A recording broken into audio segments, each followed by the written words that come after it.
Voyage, only here for the intro. Well, there, that was your intro. Greetings all. Is that time again, and I have the hat the other way. Ooh, it's going to be a good one. Greetings everybody in the chat. Interesting, isn't it? Everybody receives notifications. Now that I've monetized my channel, maybe this is YouTube's way of saying, behave and you can monetize. And unfortunately for them, I'm not really money driven. I've not taken a penny out of whatever it is that my channel has earned, because I haven't actually done the whole rigmarole of setting up the getting paid end of all of that.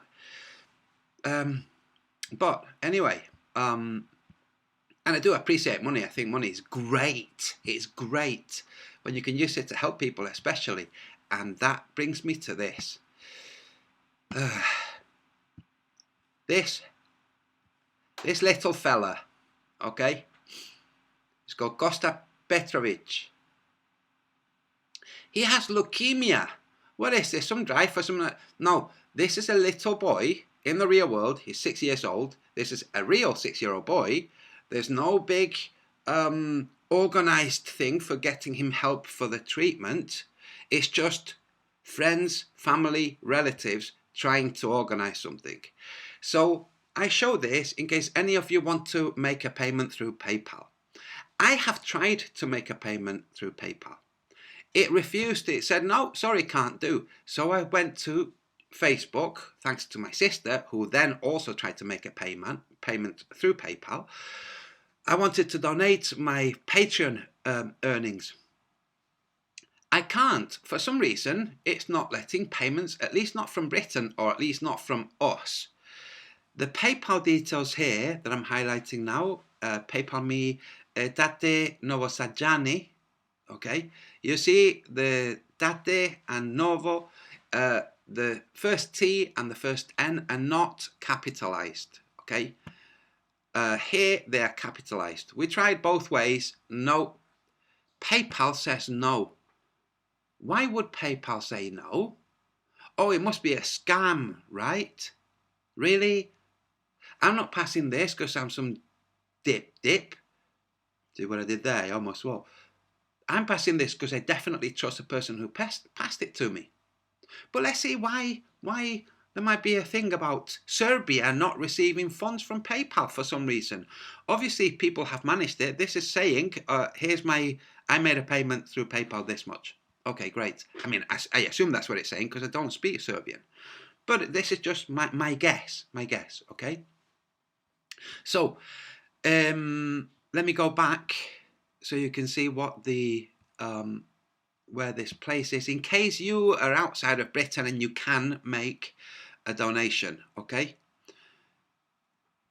Date Novosajani. Okay. Why would PayPal not want to help with this? Okay, let's have a look. Let's look at a little bit of history on Serbia. Not ancient history, not the history of when the Serbians refused to, well, kneel to the Pope. No, not that history. Much more recent history. And I show this for educational purposes. Okay? This is RT. RT? Oh, that must definitely be lies, right? Because it's RT. Well, let's see. Okay? This is shocking and it's horrible, and then we're going to move on to less shocking and horrible stuff, okay? But I'm going to get this out there because I can't just not say anything because that's just not me. It would eat me up inside, so I am saying it. So there you go. Let's listen to this. This is fascinating. Who remembers the war, the Belgrade bombings? Who remembers that strange thing that happened some not very distant time ago? Clinton bombing? What? Oh, it's moved on to something else now. Oh, that's good. In 1999, Kosovo Albanians put over 300 hostages in trucks and transported them across the border to northern Albania, where their organs were taken out and sold. This is just one of the shocking revelations to come out in the new book by Carla Del Ponte, former chief prosecutor at the International Criminal Tribunal for the former Yugoslavia. In 416 pages, Del Ponte reveals for the first time that before killing Serbs and members of other ethnic communities, Kosovo Albanians removed their vital organs and sold them for transplant. The news has devastated Slobodanka Kristic. For 10 years, she's been retracing her son's last steps, but her search has brought her nowhere. He and his friend were walking home when they disappeared. They were last seen at a concentration camp on the Kosovo-Albanian border. After I heard what she said in her book, I felt in 1 second I was about to have a heart attack. Now I understand that somebody under the protection of Western superpowers took my son and his friend, cut them into pieces, and sold them. Until today, I didn't want to believe this is what happened, but after this book, I need to think how I'm going to survive the rest of my life. According to Del Ponte, the kidnapped Serbs were given a medical test. Those who passed were treated well, fed, and looked after until they were brought under the surgeon's knife. From several concentration camps in Kosovo, they were then transferred to cities in the north of Albania. Their body parts were later flown to Europe. General Mamir Stojanovic was head of the intelligence service of the Serbian army during the war. There's no doubt that the facts Del Ponte talks about in her book will sooner or later be proven. The places she mentions as hidden operation rooms are in exactly the... He said that what he's explaining and what's explained in the book will sooner or later be proven. We will come back to this point of sooner or later be proven later. Not regarding specifically this, but regarding other things too. Sooner or later will be proven. Location of the camps Albanians used for training their soldiers. Here in the north operated the biggest terrorist group of the Kosovo Liberation Army. In these hospitals, they decided amongst themselves what each commander of the KLA would achieve. The Prime Minister was among them. Danica Marinkovic is a former judge of Pristina court and was one of the first to enter the Krečka concentration camp, which was found by Serbian police in August 1998. What I saw was the biggest nightmare. No human mind can understand what I saw there. From the distance, before we came closer, we heard screams and saw smoke coming out of the building. There are more than 2,000 names on a list of Russian Serb family members. I apologise for the audio, by the way. It's just very poor audio. What a shame that this report would come with such poor audio. Seamus Spasic is the leader of this organisation. He shows us the pictures of body parts he filmed in 2003. Right after the war, when we understood that too many people had disappeared, I went to the KFOR commanders and asked them where were the people, and they just shrugged their shoulders. Only after they saw Serbian people demonstrating and were afraid of their anger, they took me to some place.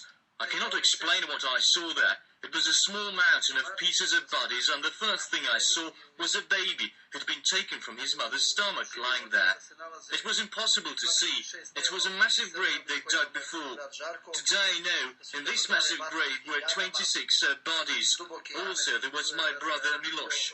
Families who once had a small glimmer of hope of finding their loved ones are now planning to sue Del Ponte. They claim she withheld this information for years and in that way helped the criminals with their crime. Paul Islier, Russia Today. Okay, so the family members want to sue the woman who published the report for holding on to the report until, well, time had kind of moved on, and then, oh, now we can make the report, now that everything's cooled down a little bit, now that NATO's not monitoring us so with such scrutiny. That's right, that President Bush said, America keeps paying all this money for NATO, and what do all the other countries do? They don't pay hardly anything for NATO. It's like, aren't NATO doing things like bombing Libya and bombing Serbia? Isn't that what NATO was doing? Why? What's it? Well, turns out Kosovo the region stands on lots and lots of mineral wealth. The Serbian Kosovan government didn't want to, well, sell it, or give it away for free. So along come NATO and say, hey, tell you what, sell it to this company, right? But we'll sell it like this. You sell it and we give you the land. We don't give you any money for it or anything, but we give you protection and stuff. So then this happens. Watch.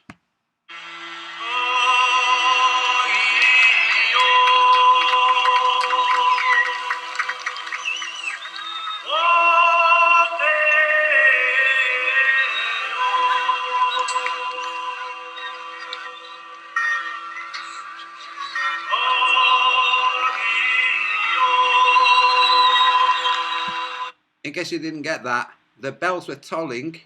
That means there's somebody in there actually pulling on the bells. It's well, let's see.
Since June 1999, 236 churches, monasteries and other religious sites owned by the Serbian Orthodox Church, as well as cultural and historical monuments, were targets of attacks.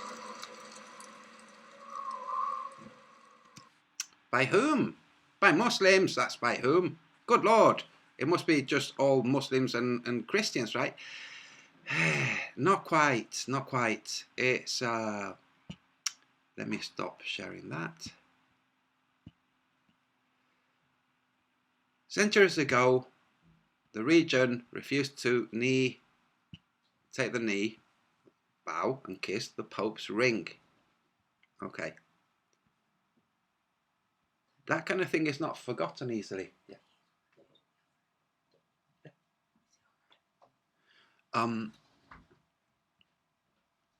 So now this is happening. Now that's been happening. But forget that. Before that, you might say, hey, the bell's tolling. There's maybe a couple of hundred people around it. What about all the people around the town where that church is? Why aren't they defending the church? Dead, that's why. I happen to have met someone who worked in Kosovo trying to find the remains of people, just people who'd gone missing. And what they were doing was, because the bodies were so disfigured, what they would do is, if they found the body of a child, they would take the child, take the clothes off and hang the clothes so the parents could identify the bodies by the clothes they found. Yeah, lovely, isn't it? So that's what they were doing. And I met someone, spoke with her. She wasn't as traumatized. I couldn't do that. I couldn't do that job. So I'm very grateful that there are men and women with that kind of fortitude that they can do that job. So the area was bombed with depleted uranium. What does depleted uranium do? What does it do? I mean, well, it goes through armor. It goes through anything pretty much, and then it kind of toxifies the ground a bit, just a bit. You know, it makes it toxic, and then people can't really live there very well. But they can live there, and they can give birth to children, and they can carry on, and later they can get leukemia and die from leukemia. That's right. Remember where I started with this? This little boy is 6 years old. He was born way after that war. He has leukemia. The person who passed me this has many relatives and friends and relatives of friends. Lots and lots of people in Serbia coming down with leukemia or have died of leukemia. That's why I'm bringing attention to this. It's an atrocity. Let's not call it something else. Okay, now, and I say, and I urge people, if you can try to get a payment through, do. I've tried, I couldn't. It would be interesting if you tried and couldn't and pasted a comment saying that you couldn't. And if you could, if you pasted a comment and said that you managed it, that would be great. I mean, obviously that would be way better, you know. Don't think, oh, you're being all showy, saying, oh, I made a donation. No, at least if I get 10 comments from people saying that they managed to get donations, then at least you managed to get donations through, you know. And I'm hoping that the trolls won't be so inhuman as to pretend that they've got payments through. Okay, I'm just hoping for a bit of humanity in the trolls. Okay, now, this Muslim attack of Orthodox churches. When this was commented to me, I said, were these Catholic churches? It's like, no, they were not. Like, yeah, that's why I asked. No, they were not Catholic churches. They were Orthodox Christian churches. And some people are like, hey, Antonio, what are you doing? Like, I thought you didn't like churches and stuff. I don't at all. I don't like any of the religions. I think they're all crackpot religions. And I think that they cause division, the kind of division that has people with one belief system killing and committing atrocities against other people with a different belief system. But wait a minute, remove the religions, would you not have these atrocities? Well, look at the Tutsi and the Hutu And you go, oh yeah, you still do have those atrocities. Oh, okay. So it's not just the religion. The religion just helps. Great.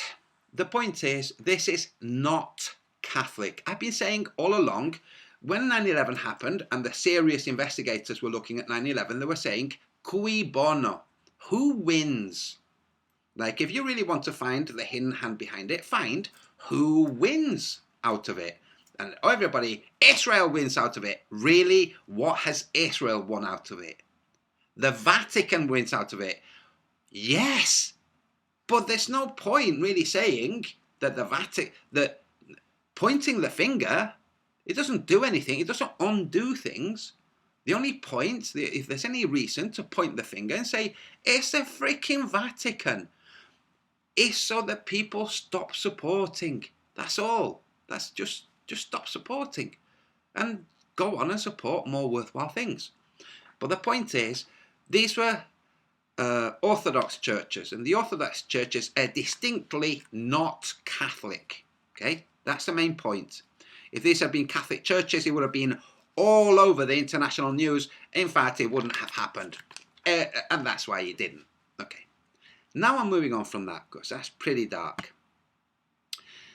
Let's listen to Fred Hoyle. Who's Fred Hoyle? It says here, ¿Por qué no cree en el Big Bang? Why do you not believe in the Big Bang? Fred Hoyle, astronomer royal, the man who coined the term Big Bang. And we're going to listen to him explaining why he doesn't believe in the Big Bang. I don't believe in the Big Bang because there has been a theory rather well worked out of how the Big Bang is supposed to have happened. And it seems to me that it is not likely to be correct. So there are too many assumptions in it for me to like it, and it is too far removed from astronomical observation. Quite obviously, we can't observe what happened 10,000 million years ago, whereas we can observe what happens in the center of a galaxy today. And so I prefer always to choose the alternative that allows one to carry out observations now. I don't like the idea that something is dependent on a cause that I can never verify. So I don't like this because it's in the past. It's all over and done with. I can't get at it, as it were. So I tend to avoid it. I don't like it.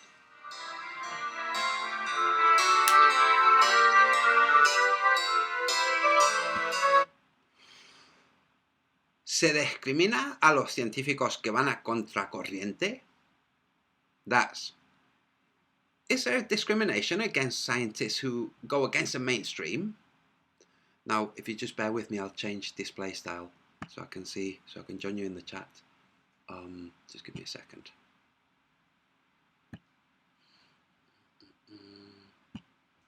Now you're getting like a lesson in OBS for those of you who want to use OBS. Fred Hoyle here. Okay, there you go. That's what you're going to see, and the audio is going out. By the way, I'll tell you later. So, this is Fred Hoyle. It's the discrimination against those who go against the mainstream. Let's listen to him. Scientific instruments tend to be used to support what people believe rather than what one might think is uncertain. The idea is not to find anything new, but to confirm what you think you already know. And this tendency, which is probably fairly general in everybody, has taken a tremendous lurch in my view, in the wrong direction with the development of science due to governments. Nowadays, the money used for large scientific instruments is almost always supplied publicly by governments. What he's saying is, since governments started paying for the instrumentation and the grants and whatnot for scientific studies have been more and more restricted and constrained. Bear in mind, governments, including the British government, have paid for studies into drugs. That's right, like namely THC. They have paid for a consultation on a panel of experts in the field of biochemistry, psychology, psychiatry, the whole shebang, and received the reports. The reports have been, yes, this should be, well, there's nothing really wrong. It turns out that, it's kind of all right, really.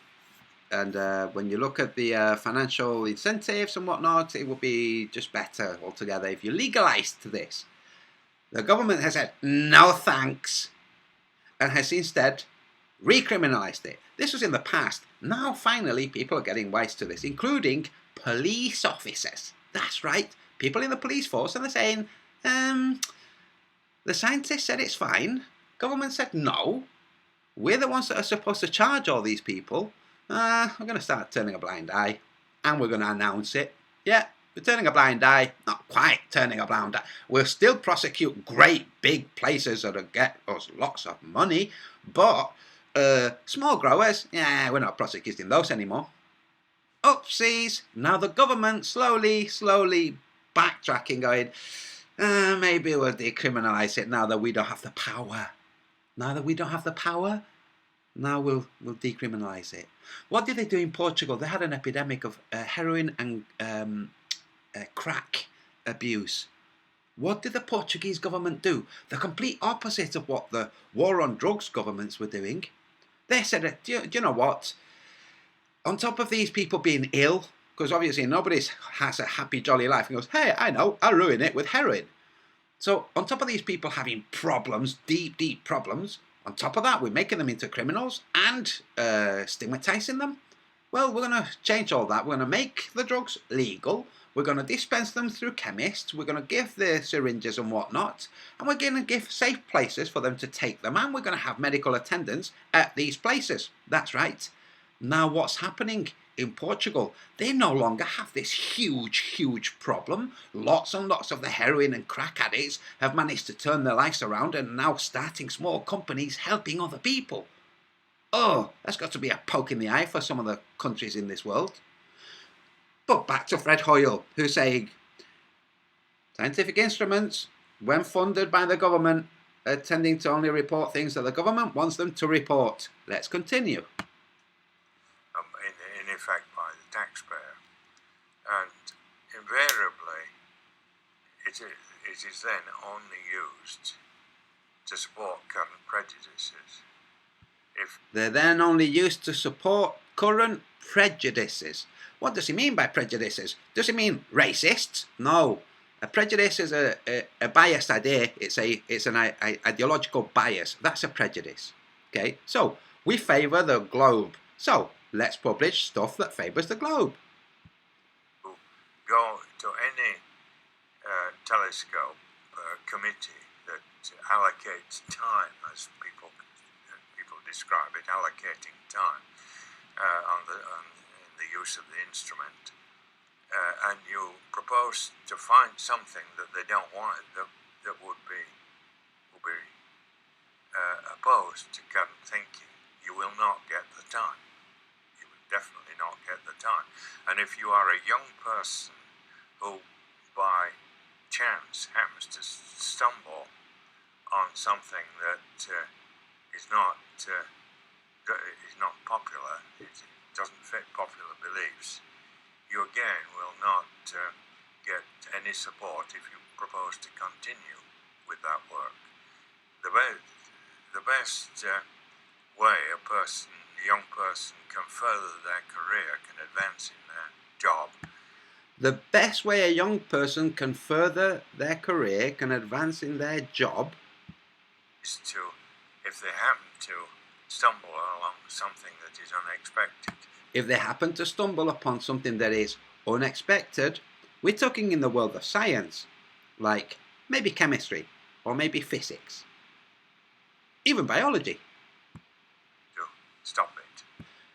When they find something unexpected, just stop it. Just stop looking at it. Certainly don't report it, but let's listen to him. Move on to something else. Leave it alone and move along to something else, something that goes along with a government prejudice.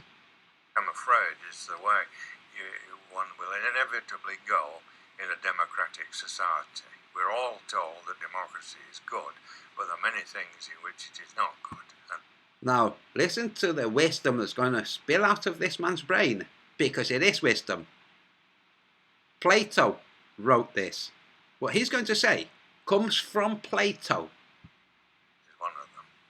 If in the old days when the support for either the arts or science came from aristocrats, the aristocrat could back his own opinion, and to hell with the rest of the world. He could just tell everybody he was going his own way. And if he believed in a certain person, it must have been so with Galileo, mustn't it? The people who supported Galileo, whether in Venice or in Florence, must have believed that he was a good chap and continued to support him in his work, whatever the rest of the world was saying about him. And we lose that once we go to a democratic society. It all becomes a matter of votes on committees, where the members of the committee tend to be rather inferior people. When we come into a democracy running these things, it comes down to votes in a committee where the members of that committee are rather inferior people.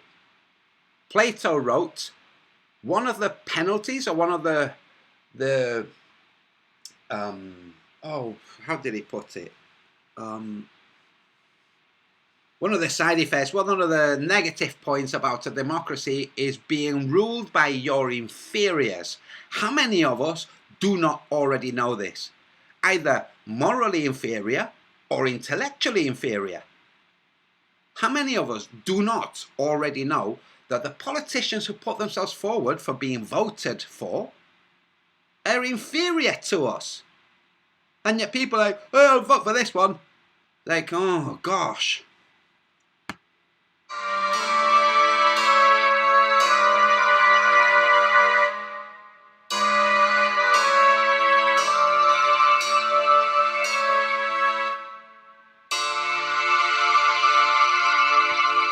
It says it continues, but the thing ends. Okay, so now we're going to move along. Remember, I made a specific point of highlighting will be proven in the future from the Kosovo thing. These allegations of organ harvesting and murdering of innocent people, just murdering of people, these will be proven to be correct. The future will prove that this was so. So, now let's look at this, gentlemen. First, we're going to go down here. Going to go into show more. Okay. 1965 scientist claims the moon is plasma, uncut. Now, he's wrong about some of the things, right about some of the others, but never mind that. Okay. In 1965, this scientist tried to turn conventional science on its head. Among R. Foster's theories was that the moon was in fact made of plasma, not rock. You have to think it's plasma when you have the idea of light that has prevailed until yours truly with the Book of the Sun. And my theory, not theories, observations that I put in the Book of the Sun will be proven correct. But let's move on. He said it was made of plasma, not rock, and that landing on it would not be possible. Remember, 1968, before they went to the moon. Mr. Foster claimed that once this profound and decisive investigations were proven, a complete reinvestigation of the laws of nature would be necessary. What are these laws of nature? Physics, chemistry, biology. Those laws of nature. This is the uncut version of the interview posted on 28th of March 2019. The ABC has been unable to confirm Mr. Foster's identity beyond the entry in the production notebook from 1965, People, int, Tasmanian Professor, brackets, Foster. We have also been unable to find any documentation of his work. Thank you, ABC, for being candid. They've not been able to find any of his, well, papers. He discusses papers in this actual interview. Where are those papers? Down the memory hole. Now, between then and now, there have been things like culling of information. Wilhelm Reich burned his books. There are lots of things that are now available. There are things that resurface. Tesla's Colorado Spring notes resurfaced thanks to good FBI agents like, I'm taking this, I'm photocopying it, I'm passing it out. That's what. Now, and that's conjecture. But his Colorado Spring notes are available online. Just saying, okay. Information goes down the rabbit hole, down the memory hole, okay. The reason I published the Book of the Sun on paper is so that it would be out. And it's going to be very difficult to get rid of all those 1,500 or so that have sold. Okay, so, and I'm going to sell more. And then the next book is going to sell even more. And I'm going to mention selling truth after this. I'll wrap up with it. Now we're going to listen to the interview, whose information has just gone missing. No details on this guy, apparently, according to ABC. No record of his records or his publication, his findings, his investigations, nothing. Let's listen to it. Obviously, he was notable enough to be interviewed back then. You see, here is the sea, Mr. Sanders, so calm and apparent. And again, I apologize for the volume. But you've seen the name of the video. 1965, scientist claims the moon is plasma, uncut, retrofocus. There. Find it yourself if you want to hear it very clearly, because the audio is quite poor. And changing. And yet, it is part of my new conception about the nature of the world at this same sea. Many times in the past history of our Earth has rolled. People in the chat, please type X if you can, if it is beyond hearing. If it is if it's too quiet, if none of you can hear it, because I can't actually hear from this end. Actually, I can. Wait a second. I can just do this. Many times in the past history of our Earth. Oh no, it is understandable. Okay, forget that. Let's continue. The surfaces of the land masses sweeping away all life and vegetation, and eventually turning again to its former bed. This is the part of the biblical theory of the flood and the theory of people of other races. Oh yes, this actual event, the last one, is recorded in all the sacred scriptures of all the old civilizations, from the Hindus to the Bible. Mr. Foster, before we go on with that, you've made a number of predictions, scientific predictions, which you claim have come true. Now, what are those predictions, and how do you make this claim? Well, they're all based on the new notion that the physical invariance principles of contemporary science are invalid. And I stated this first. Physical invariance principles.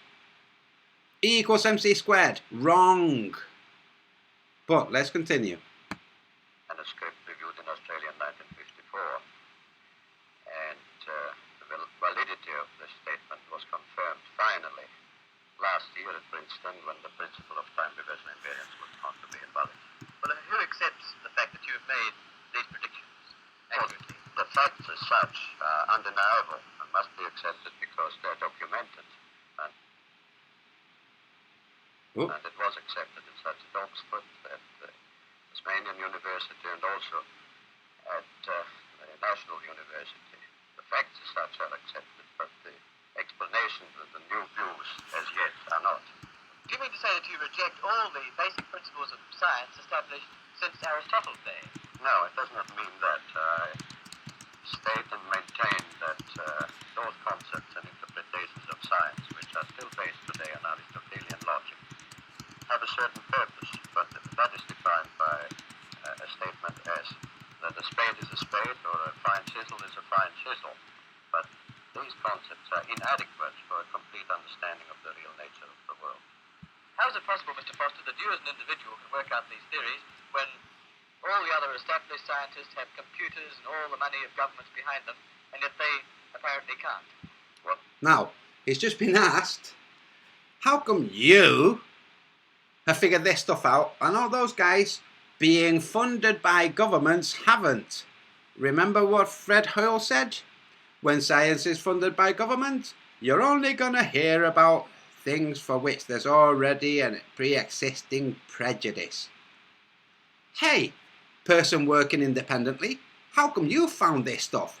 Well, because I'm working independently. When people say to me, hey Antonio, where are all the citations in your book? It's like, wait a second, you think I'm just rewording stuff other people have said? I'm not. Other people have not said what I'm saying. There's nobody for me to quote. I'm the first. But if you'd like for me to say, and this person said it before me, well, tough titty for you, fish face, because you're not going to find it. do not claim at all that it is due to my own intellect and to my own penetration. I have been deeply interested from early youth in the real nature of the world, and I held my own views and ideas. But many years ago, about 14 years ago, when I was challenging one of the fundamental conventional principles of science, I had a definite inspiration, not knowledge as such, but an indication and a guidance which I followed, on which I worked very hard and to evolve into a new structure of understanding. Inspirations are related to thoughts of genius, do you think? Now, one of the people in the chat, I just want to say, I'm going to find the comment. Gaz Lee writes, he's looking down a lot. He is. He really is looking down a lot. What could it be? Could it be that it's quite sunny? Well, not really, because his face is in shadow, so it's not really that. Could it be that he doesn't want to be distracted by the outside world? Could be. Could be. Could be that one of the crew with the camera is wearing a miniskirt to distract him. Could be. I'm just saying it just could be. You know, maybe there's a sexy, sexy woman there. And he doesn't want to look at this sexy, sexy woman because it might distract him. Could be, I don't know, could be all kinds of stuff. Could be somebody there is wearing, I don't know, green shoes and he's got a phobia of green shoes and he keeps wondering, even though he's got a phobia, he just can't stop but look at them. You know, don't know. The point is, where he's looking doesn't have much to do with what he's saying. Sorry, but you have to accept that. Consider yourself to be a genius? No. I consider myself to be an ordinary, humble person who wants to serve mankind with what man has striven for from the beginning of consciousness, with truth and understanding of the world. Well, now, one thing, you have a theory about the moon, and we expect to be able to get observable facts about the moon fairly soon. What is your theory? Well, it is by now rather more than a theory. 10 or 11 years ago, I stated to various scientists that the moon is not a piece of rock, but it is plasma phenomena, cosmic plasma, and that this fact will eventually be confirmed. I made certain predictions which were already confirmed in 1958, and the situation now is coming close to a complete confirmation. What will be the result if you're proved to be correct in your theories? The result will be profound and decisive, because it will give proof that a complete reinvestigation of the laws of nature is necessary. Because if the moon is a plasma, no man will ever land on it. Soft landing attempts will all fail. That means that the mass of the moon is less, far less than is currently assumed. It's in a different stage of energy, and it has far less mass. That means there is no more explanation for the tides. If the moon, for example, had only 1,000th part of its current mass, then the tides would only be 2 inches high under conventional theories instead of sometimes 14 feet. And that means that if it is proved that the moon is a plasma, then all gravitational theories are out, and the new concept of the cosmos and of its laws has to be That's pretty good. Now, I would just point this out as well. Body experts might differ on the sincerity of what he's saying, or the motivation behind what he's saying, or even the motivation behind his body language. In the past, I've suffered from photohypersensitivity, where light that wouldn't be very bright for people would be too bright for me. They're outdoors. It's very sunny. You see them swatting away gnats or insects. It's very bright. It's black and white, obviously, but you can see, if you pay attention, whenever you see shadows, that it's very bright. This guy might have had hyperphotosensitivity. We don't know. This is why I'm saying to pay attention right now. What's happening? Some in the chat are paying attention to his body language rather than what he's saying. What you ought to be doing, if you were wise, would be take a note of his body language and put that to the side. Listen to what he's saying, and then take the body language and look at it after you realise what he said, if you understand what he said. Ghastly, I understand. That's why I asked if it's too low. It is very, very low. The video itself is low. I have it as much. I have the volume high. If you listen very carefully, you can hear it though, because he's got quite a distinct voice, luckily. Though, because you know we're going to be able to test out your theories on the moon fairly soon. Well, not anymore. 11 years ago, of course, it was rather taking a risk. I was considered a lunatic, of course. But by now, the evidence, accumulated evidence, is already so much in my favor that I'm not taking any risks anymore. On the contrary, there is scientific views expressed all over the world now that the moon seems to be of a quite different nature from what was assumed. And the Americans and Russians are thinking of landing men on it. Well, that will never happen. Not on the moon. On Mars, on Venus, on other planets, yes, but the moon is definitely, as I assert, the plasma. Isn't there a slight contradiction? You mentioned the moon and the tides, Mr. Foster, and at the earlier part of the interview you talked about the tides sweeping over the Earth. Well, there is no contradiction there, because once the moon is proven not to be a piece of rock, but something of far less mass, and the gravitational theories are out and discarded, new concepts have to be involved to show that the lawfulness of nature in the cosmos is identical to that in a hydrogen atom or in atomic processes.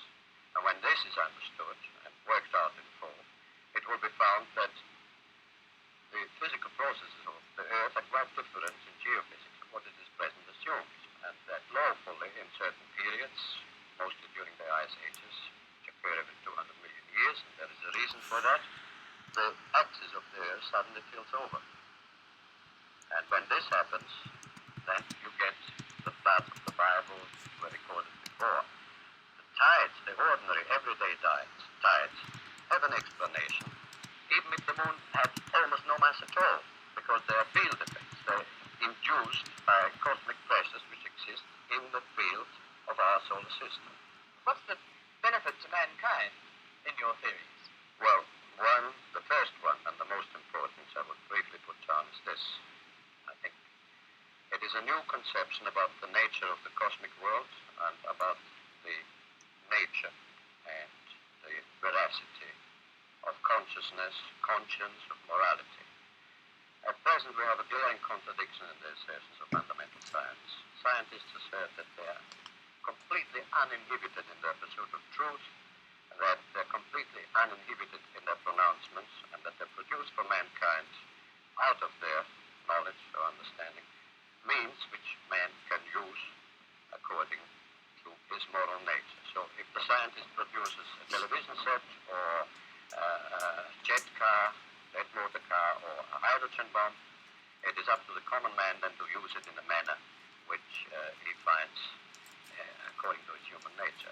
Yet, the very same processes of dialectics of science also declare that morality, concept of man's moral nature, is an illusion, that it is merely behaviorism or something due to conditioned reflexes or to herd instinct, and this, of course, is a contradiction which must be resolved and must go out, and it will be found as a consequence, what I had the privilege to see and to experience in my mind, that there is a moral law in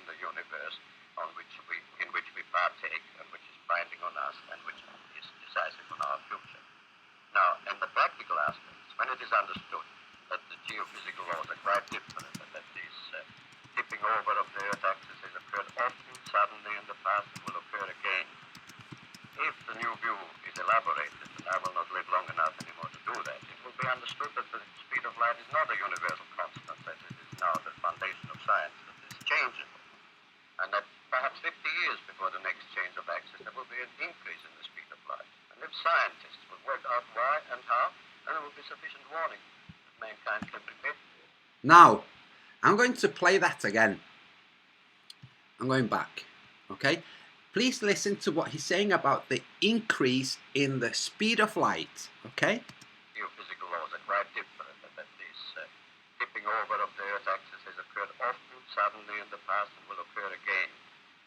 If the new view is elaborated, and I will not live long enough anymore to do that, it will be understood that the speed of light is not a universal constant, as it is now the foundation of science, that it is changeable.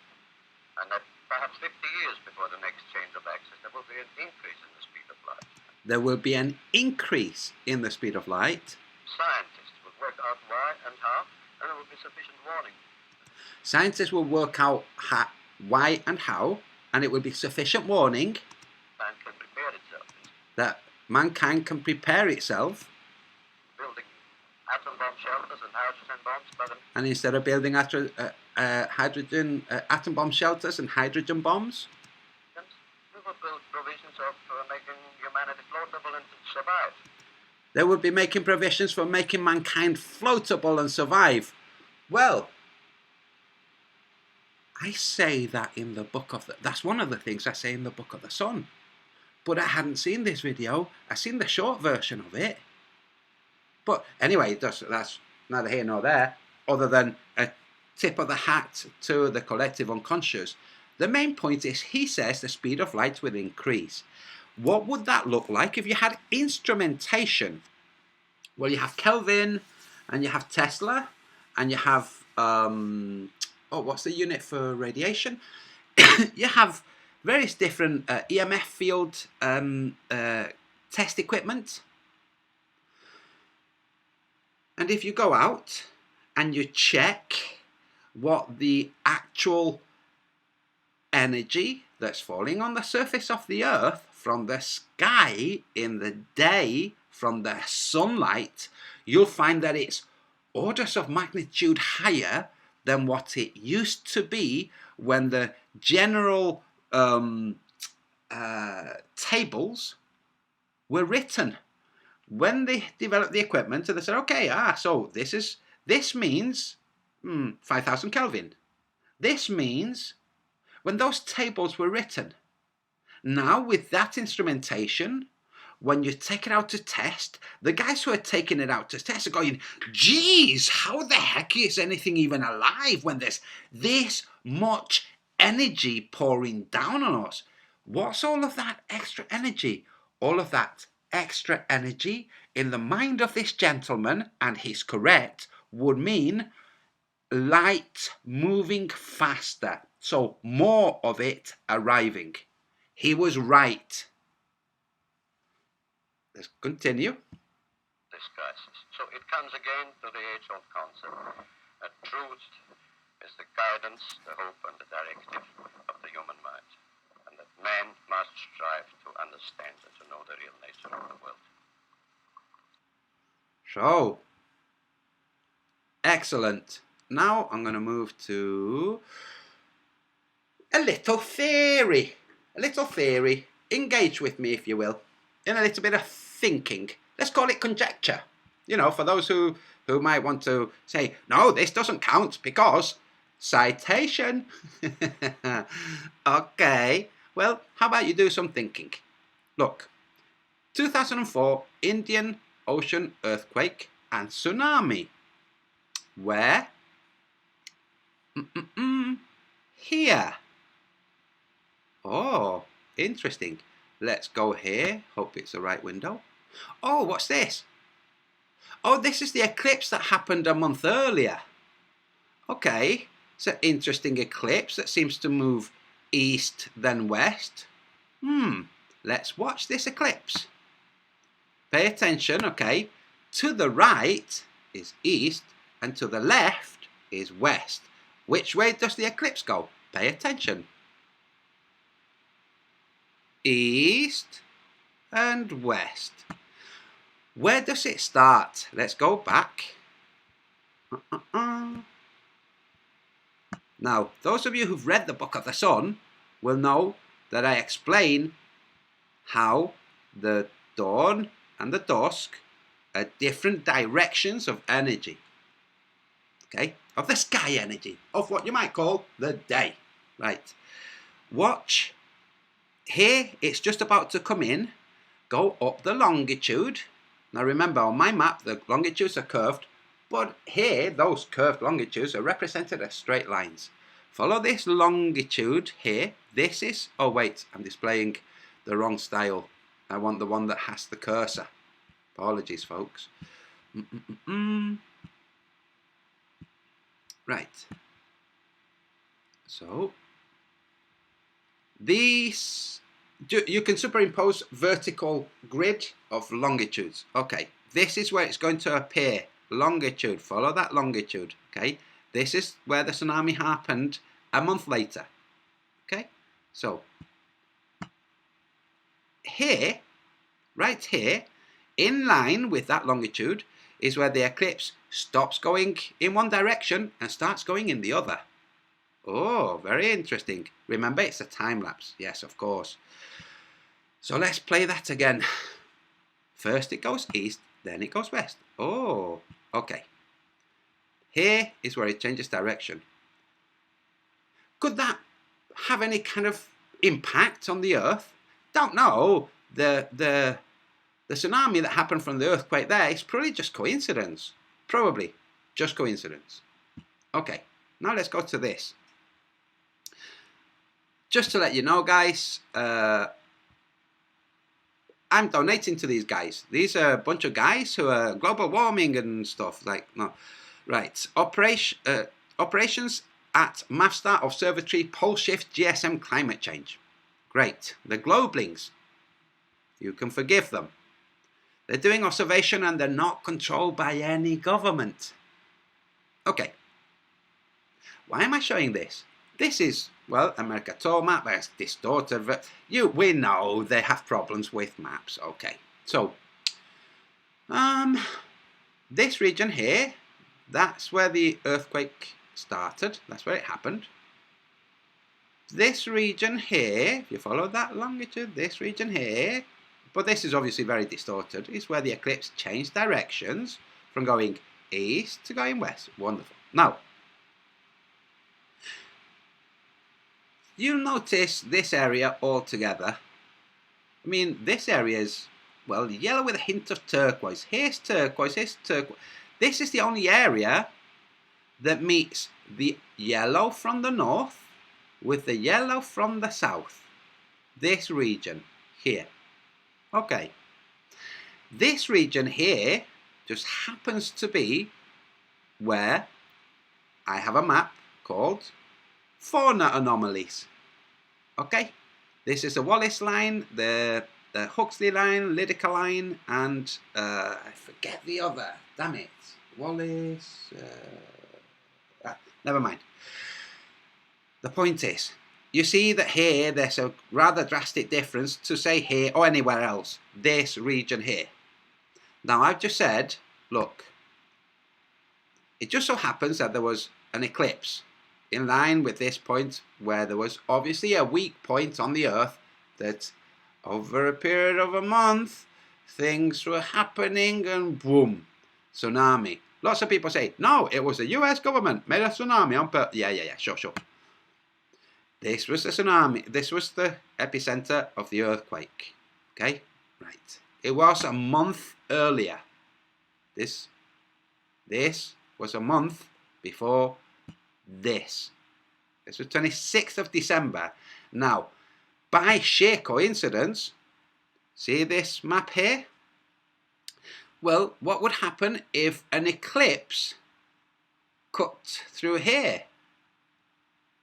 Well, not going to have to wait long, because that's exactly where this eclipse is going to happen on, coincidentally, the 26th of December. Now, that's a coincidence. Okay.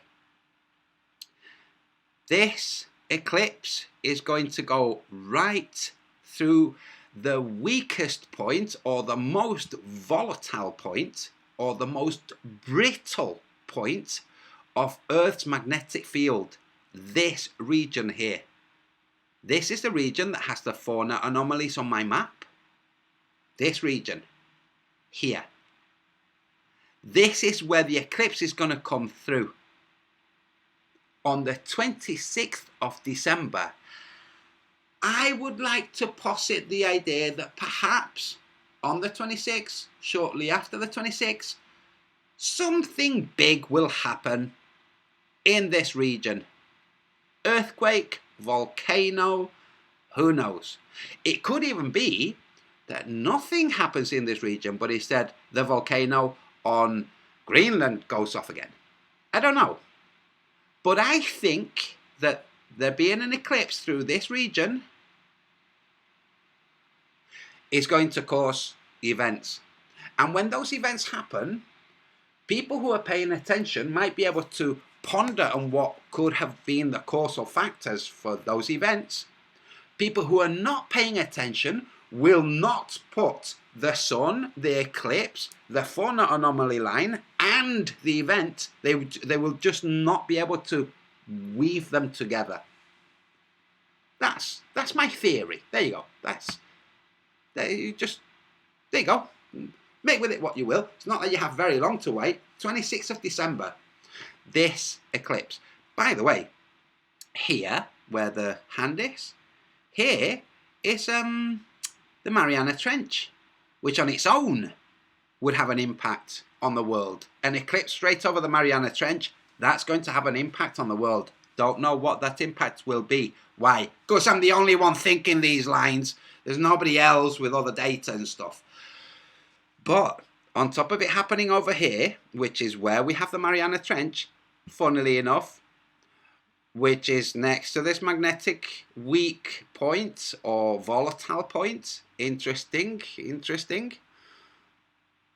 Eclipse.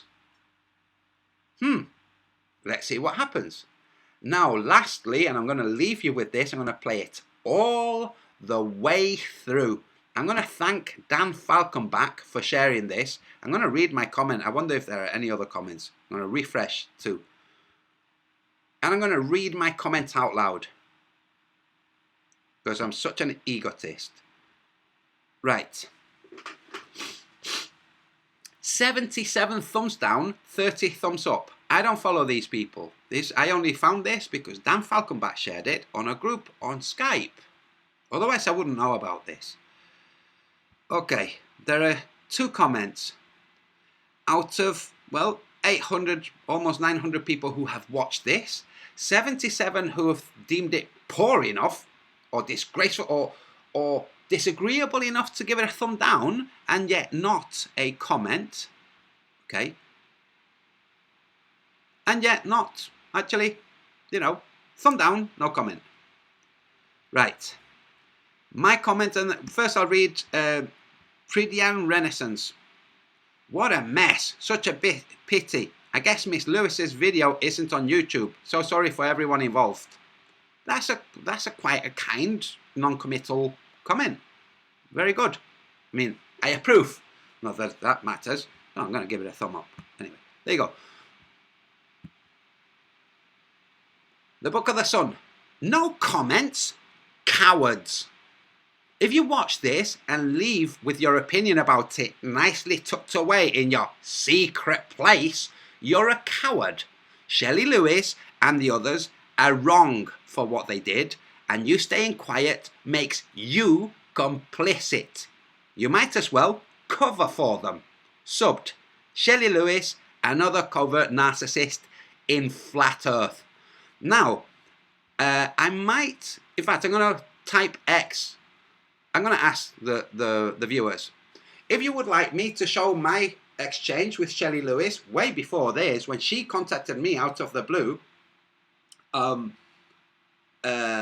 regarding this documentary, if you would like to see our conversation, I will show you our conversation on that we had on Facebook.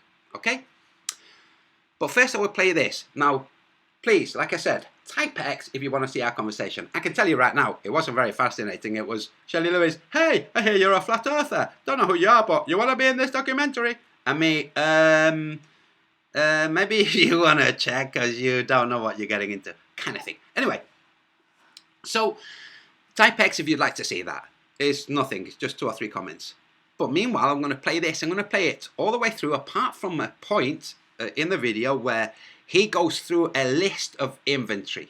You'll forgive if I don't go through the whole list of inventory. Those of you who want to, those of you who are the kind of person who would like to know all of the details for the inventory list, maybe you're also interested in video production, then you listen to it on your own. But I will move ahead. I will fast forward that part. I mean, I will skip that part. And I'm not going to read... I will read. On November 2nd, 2019, at approximately 2 a.m. in the morning in Wendover, Nevada, a crime was committed. Due to the silence within the FE community... It's not silence within me. I'm exposing this. I'm airing it right now. It's not silence. Oh, could it be because I'm not in the FE community? That's right, because there's no such thing as FE community. There's an FE cult, and then there's all of the other pondlings who couldn't care less about what the cult get up to and do and all of that, but we find it a curiosity. And we might sometimes point at it and go, look at those stupids. Anyway, due to the silence within the FE community, I decided to go public for the sake of the community and the project. Dude, just stop this community nonsense. If the community is more interested in its own self-image rather than what is right and true, then we have far bigger issues than our image.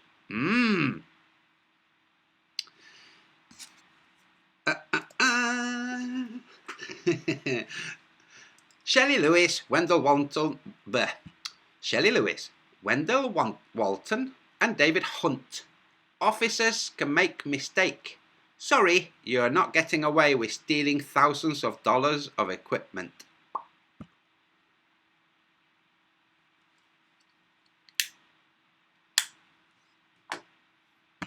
What is grand theft? Grand theft is a serious crime involving thefts of property or money. In most jurisdictions, grand theft is listed as a felony. It is usually defined as theft that is worth over a certain amount, anywhere from $500 to $1,000, depending on the state. Grand theft is also called grand larceny in some areas. Grand theft may often overlap with other types of criminal issues, including white-collar crime, robbery, theft involving the use of force, or embezzlement. Grand theft auto is a separate crime that specifically involves the theft of an automobile.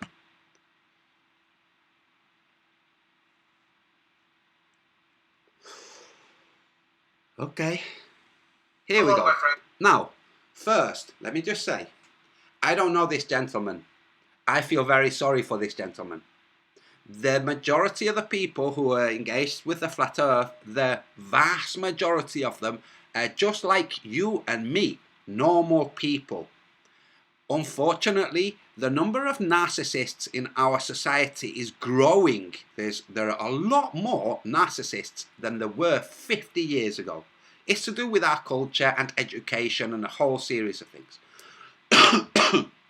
They make it illegal, of punishment, of all manner of things. There's a plethora of reasons why there are more narcissistic personality disorders on Earth right now than ever before. Now, this man is obviously not a narcissist because he couldn't see what they were doing. When I was sheltering a narcissist, I couldn't see what it was doing. Narcissists work with that. They know you don't know what they're doing because you're not a narcissist. You can't. The first time, for anybody out there who's never been gaslighted, the first time you're gaslighted, your brain goes, huh? What? What? That's what your brain does, because it can't. It literally is cognitive dissonance. Usually, cognitive dissonance comes from something happening in the world or existing in the world which your mind can't accommodate. It has no pattern, it has no filter through which to put it through and analyze. And it just, they say, huh? What? Wait, what? a circle, square, that kind of thing. When it's with behaviour from a narcissist, it's just behaviour that's so bizarre that your brain goes like, huh? What?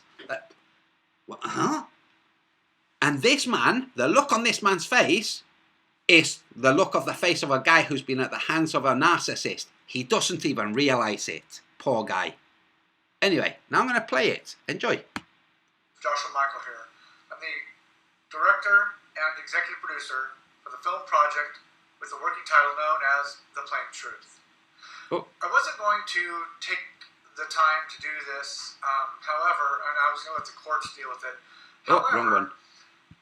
After recent events and what I found on my Google Drive, I have decided that I'm going to share with you what happened in Nevada, and I believe that I owe it, at least to my investors and producers, to give an accurate account for the situation and what happened. I've had a lot of people invest money into this project, and I believe that I owe it to the people of Patreon, GoFundMe, and PayPal to explain what's going on and the actions that I've taken and why I've taken the actions, and then to explain also all of the ways I tried to avoid this situation so that there's a very clear picture, despite the video that Miss Lewis put out, which, when I'm done, hopefully you will see was a desperate attempt by Miss Lewis to slander me and make me look bad by claiming false allegations. So, that having been said, let's get started. Okay, so folks, I've been doing film for over 12 years. Okay, I started in about 2008. I slowly got more and more equipment. When I got my bachelor's degree, I went out and got $20,000 to $30,000 worth of equipment, including cameras, cranes, all kinds of equipment. So when I came into this project, I already had about $45,000 worth of equipment and software that were part of Area 51 Productions and Deus Productions.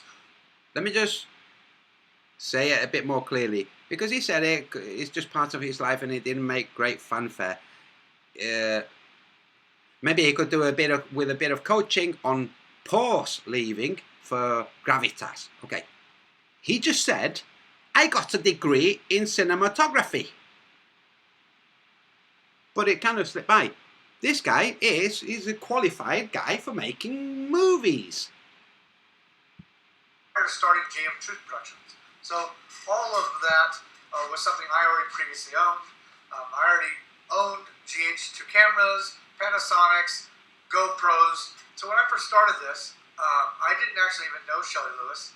I had put out on Facebook that I wanted to do my own film documentary, rebutting Behind the Curve. And someone came to me on Facebook and said, hey, are you working with Shelley Lewis? And I said, no, I don't know Shelley. We'd only kind of known each other briefly on Facebook because I posted a video on gas pressure and she liked the video. And then some things happened. And anyway, we became reacquainted with each other through a mutual person on Facebook. And she asked me if I wanted to work with her on this film project. And I said, sure. I said, I was already planning on doing a film project on this topic, and I'd be more than happy to. And so she brought me on as the cinematographer and the editor. I then asked Shelley and said, hey, have you ever directed a film before?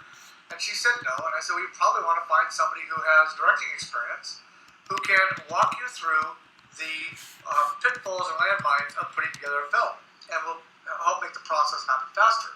So she, apparently, we got off the phone and she looked at my profile and realized that I had lots of experience, and then came back to me a few minutes later and said, hey, do you want to direct this film with me?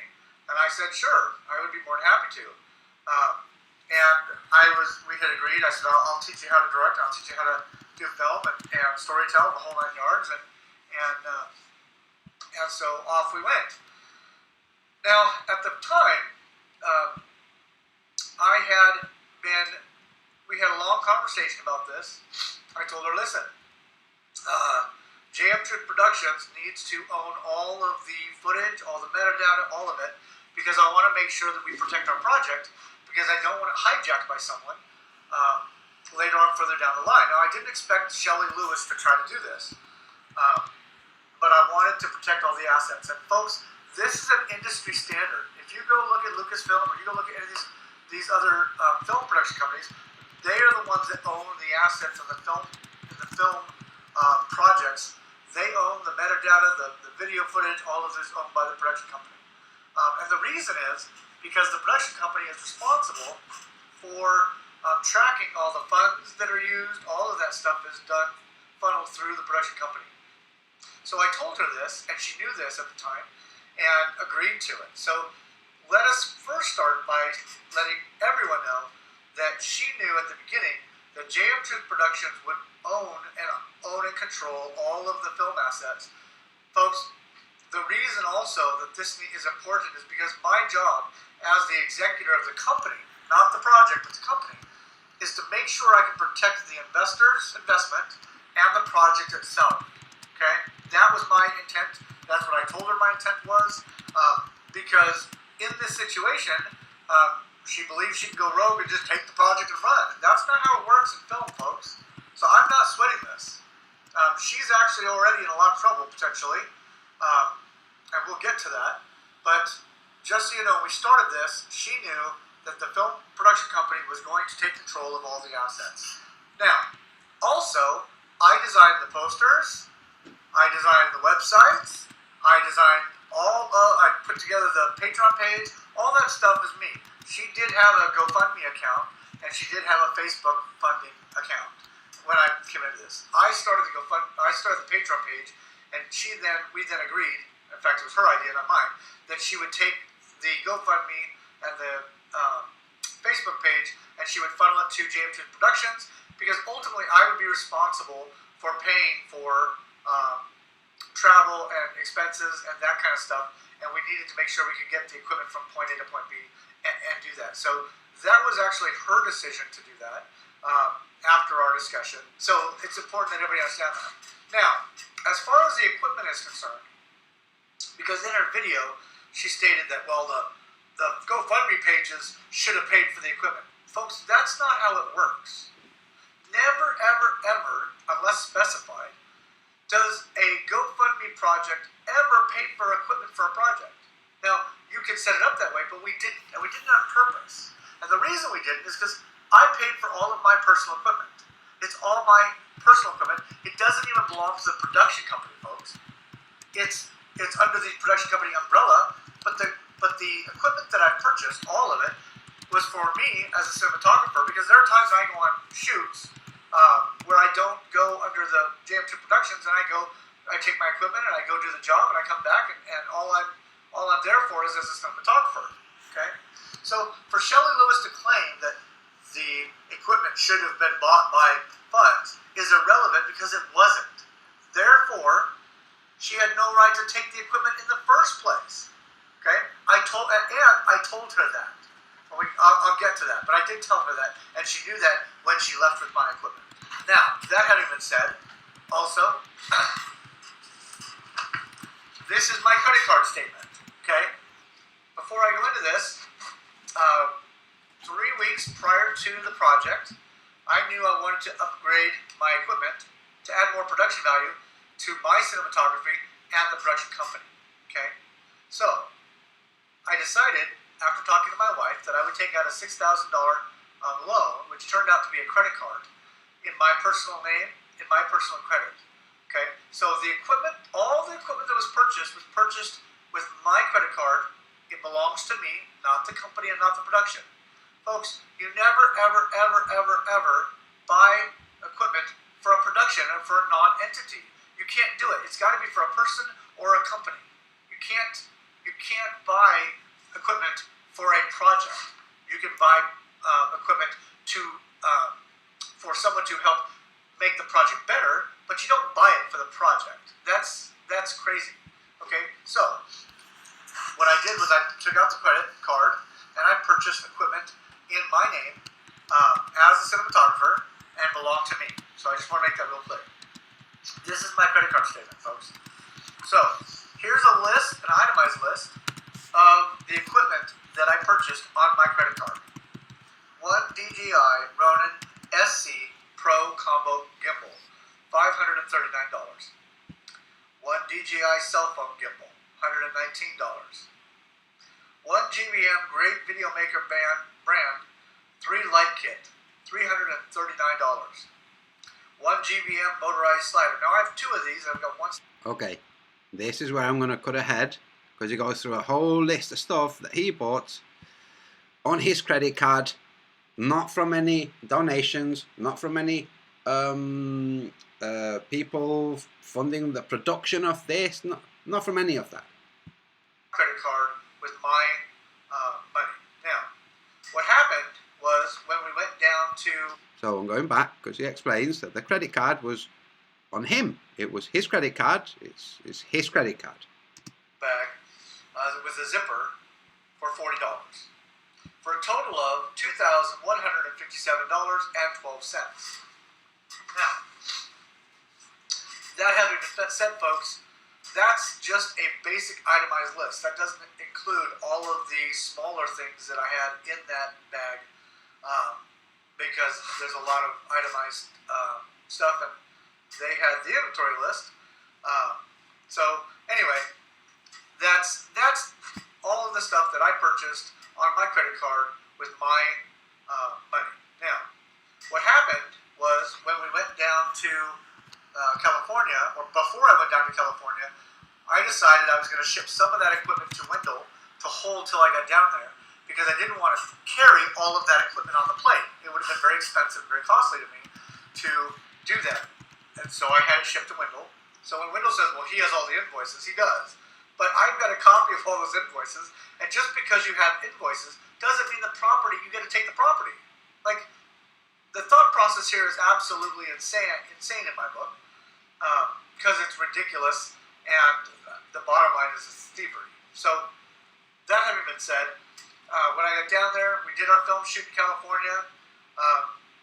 Shelley had some issues with some things that I did because she didn't understand cinematography. She didn't understand how things operate, and felt that there were things that we needed that we really didn't need because of her lack of understanding and lack of experience as a director and cinematographer. And so we started butting heads. Anyway, she had rented a van, and we loaded all the equipment in the van, and we headed to Nevada. We all took one vehicle, folks, and that was going to be our vehicle that we traveled in. All the equipment went in there. All of our sleeping bags, all of our clothes, all that stuff was in one vehicle. We took that to Utah, and that's why when I say she abandoned me, she was meant to take me to the airport 130 miles away from Wendover to Salt Lake City. So she did abandon me, and at the time I didn't have the money to pay for a cab, and I'll get to that later. So anyway, we got to Wendover, and we started shooting. And we had different. I don't believe you need to make a script for a documentary. In fact, the definition of a documentary. Angel Fire 451. I don't know if you're being sarcastic, but I'm going to read your comment. Poor Shelley, she doesn't know she's surrounded by agent shills. Oh, really? Okay. It's to document reality. I told her this. She knew this, but she was kind of weeks prior to this having an issue with not having a script. And normally you don't have a script for a documentary. I did have an outline that I was using at the time. So, but we extended that. We did a lot of research and stuff prior to this film shoot, and I'll talk about that more later too. So, we're shooting, and we do a certain mile observation, and we do two. We do one of the day that kind of we had some challenges with, and then we did one at night. Night observation was awesome. It went great. And then we went to eat, and we had a great night, actually. You'll see from the footage that night everything was kosher, everything was good. We had a great time. And then, so the next day, we were going to go out and shoot the opening scene. And we had decided that we were going to kind of have some fun and take a little bit of a militaresque kind of dress up creativity with the film, and that I was going to start a group called FE Operations. Shelley and I are both military, so we were going to play with that idea and do things and kind of have some fun with it. I was planning on doing kind of a comic strip type thing that Dan the Waterman and I had talked about, and so we had gone out to Salt Lake, bought some gear, and David bought some gear for all of us, and which was very cool of him to do. And then we had gone back to Salt Lake, or not Salt Lake, back to the Salt Flats to shoot the opening scene. Well, I was under the impression we were going to go to one location, and we wound up in a different location. And so I said, well, let's do this. I'm going to change up the shots that we do, and I'm going to do this other shot over the van and drop down to the set, and that'll be cool because they'll see the set, and I'll be able to break the fourth wall. And when Shelley looked at the footage, she didn't like it, and so we butted heads about that. After I had explained to her what I was going to do, and we had agreed that that was okay, then I tried to explain to Shelley also that not all of the footage had been finished. I didn't do the high altitude 360. We hadn't done the drop down, so there were video pieces missing out of the that were not finished that were explained in the script. So she had said, "Well, this isn't what we talked about." Well, no, it wasn't, because it was a portion of the shot, and I needed to go get the other shots. And Shelley kind of had a fit about it, and Shelley kind of was really upset about it. So we just need to reshoot. We need to reshoot. I was upset at that point because she had insulted me, and I'm not going to talk about what she said. It really is irrelevant. But she insulted me, so we were not in a good place emotionally, she and I. But we decided we were going to go finish our long distance observation. We went out and did that. We got an incredible distance observation, which will be shown in the film. And then Wendell made the statement that that the observation belonged to him, which was absolutely ridiculous. At the very beginning of this project, I had said, and I wrote it in the outline of the script, that we needed to do 2 distance observations, one at daytime and one at nighttime. Shelley was going to at one time said, well, we can use the Salton Sea footage, and I said, no, Shelley, people are coming to see this film. We need to actually do an experiment for us and our group where we present the facts based on our own observations and our own experiments. So I had to push that issue because it was so important to me that we had our own active observation in this film. And finally, we did wind up doing that. So it wasn't Wendell's idea, it was my idea. Wendell did, however, find the location for these observations, which was awesome. Good job, Wendell. And we went and did the observation, got our results, and then headed back to the hotel, the casino, to eat. At the casino, the dynamic changed, and changed in a big way. And I'm just going to put out, I'm not sure when the 3 of these guys decided they were going to try to X me out of the project. Unfortunately for them, I am the production company. And you can't just X out the production company when I'm the one responsible for all of the logistics, basically, of the project. And so, anyway, Shelley had made a comment, we were arguing, and Wendell was having an issue with me and making accusations, and David over here was being David, if I could put that way.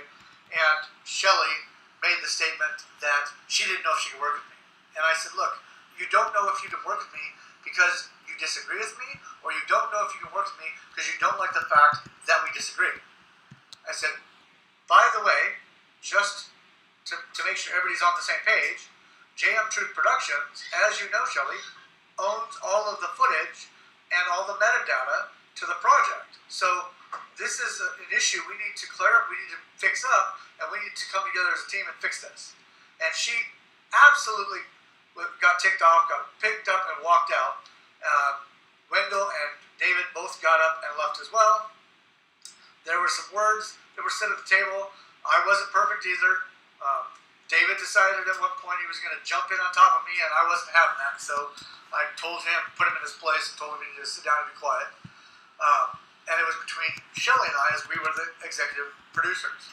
So that having been said, they got up and left me. Now, this is the first time they left me, but they abandoned me for 3 hours, folks. I tried texting them, I tried calling them, nobody answered the phone.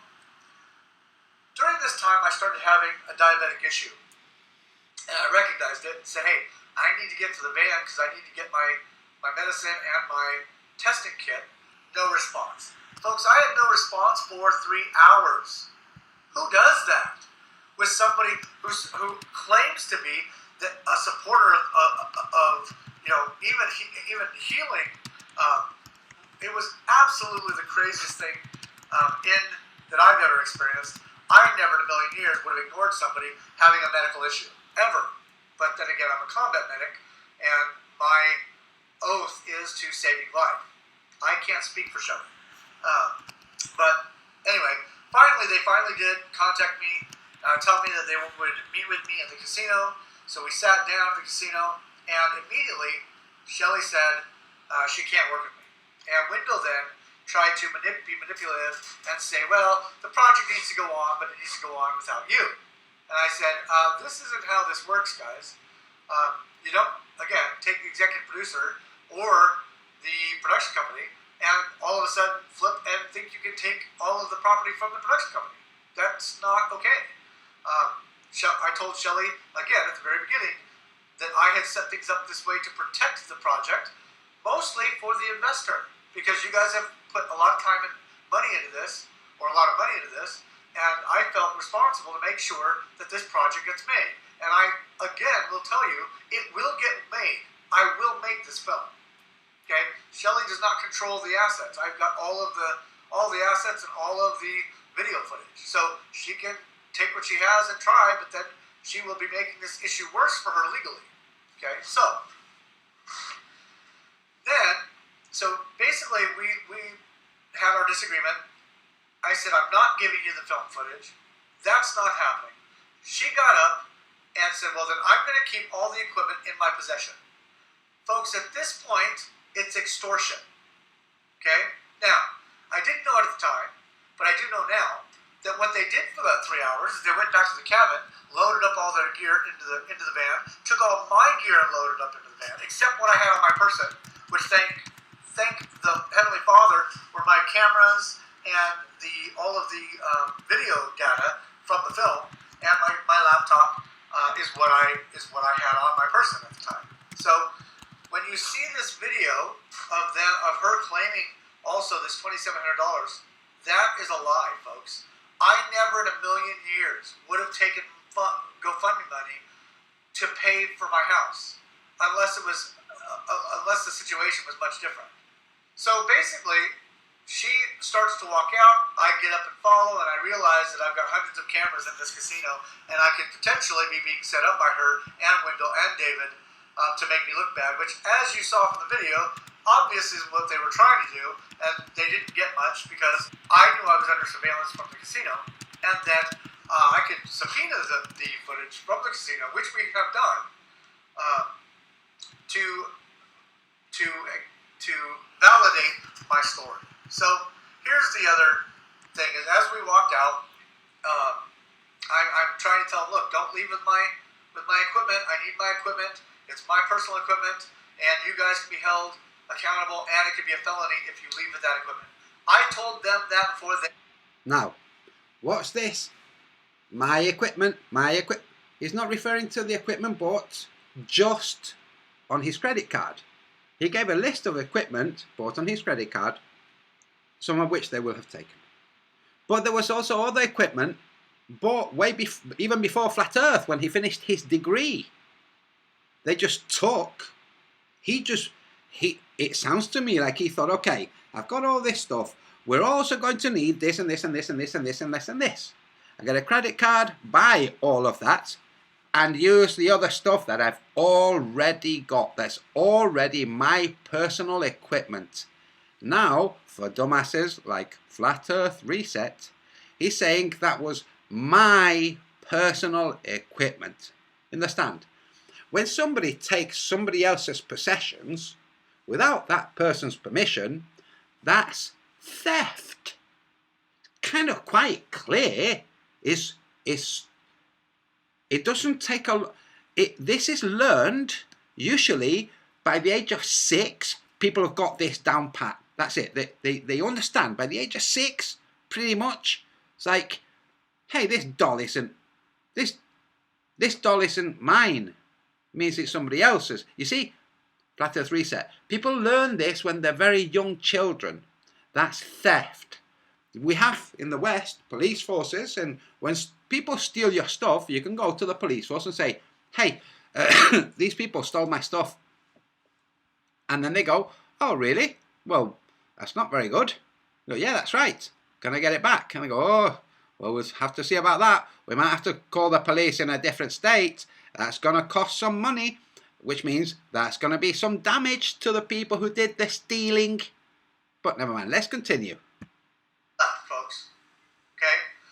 Wendell, okay, decides he's going to get the casino security involved. And again, I wasn't yelling, I wasn't screaming, I was talking, as you saw me, very rationally. But Wendell at the time snaps his finger and calls for security.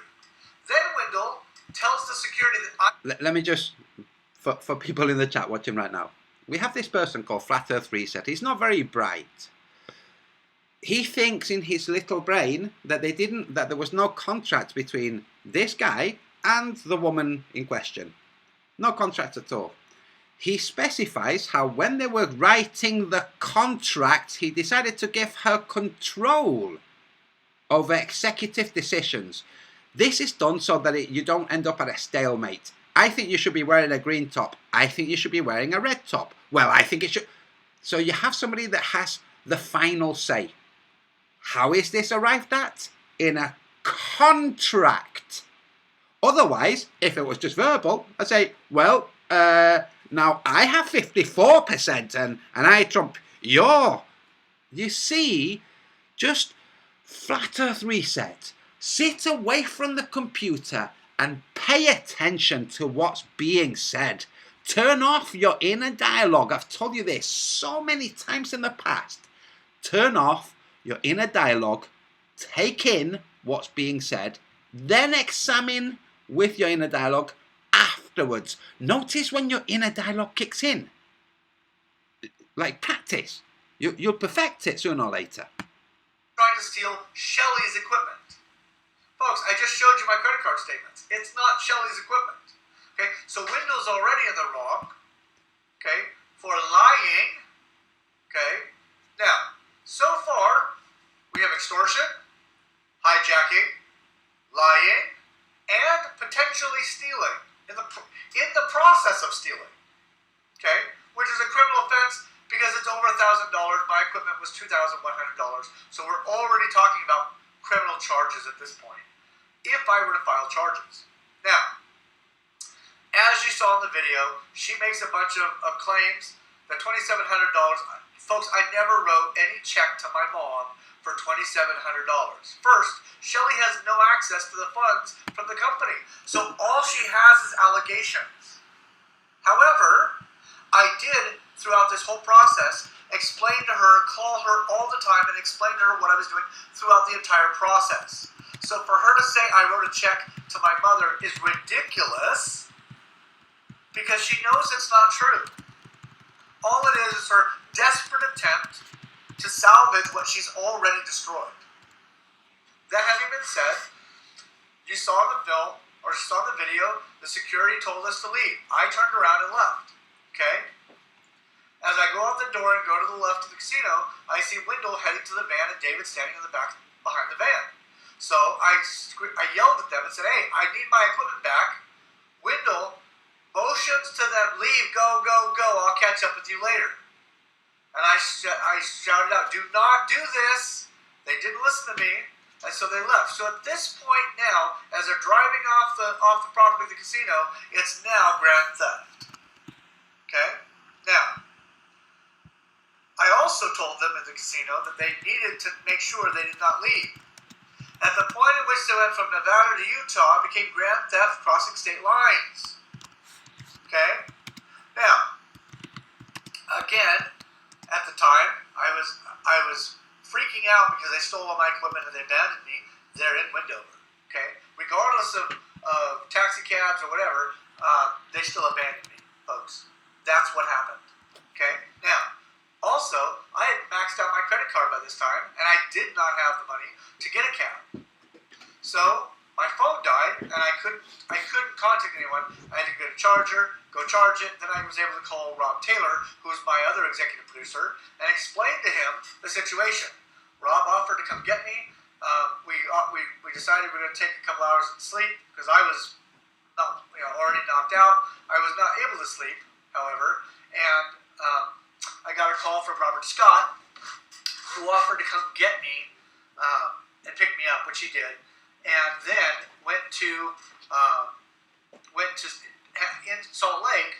I called Robert Taylor. Robert Taylor explained that he was with Shelley Lewis, Wendell Walton, and David, and that they wanted to negotiate for trying to fix the situation.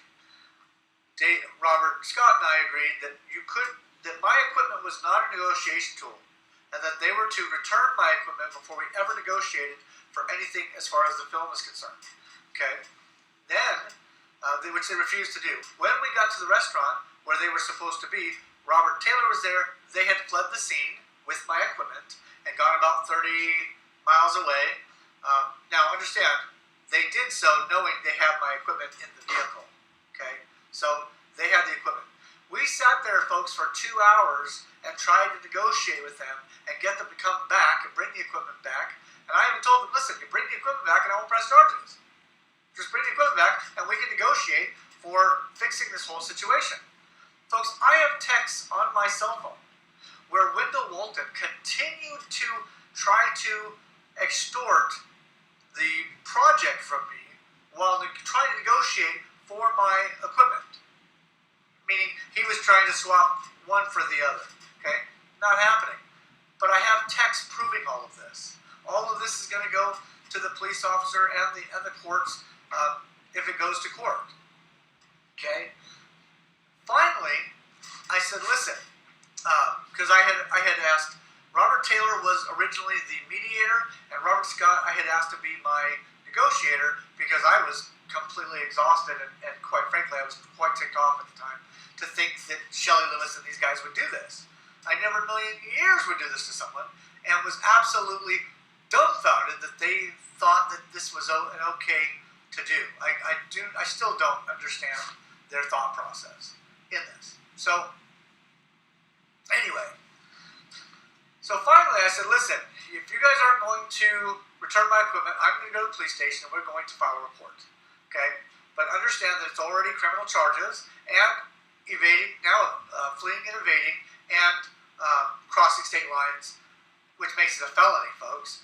I have been trying this whole time up till now not to have to file a report on Shelley Lewis, Wendell Walton, and David Hunt.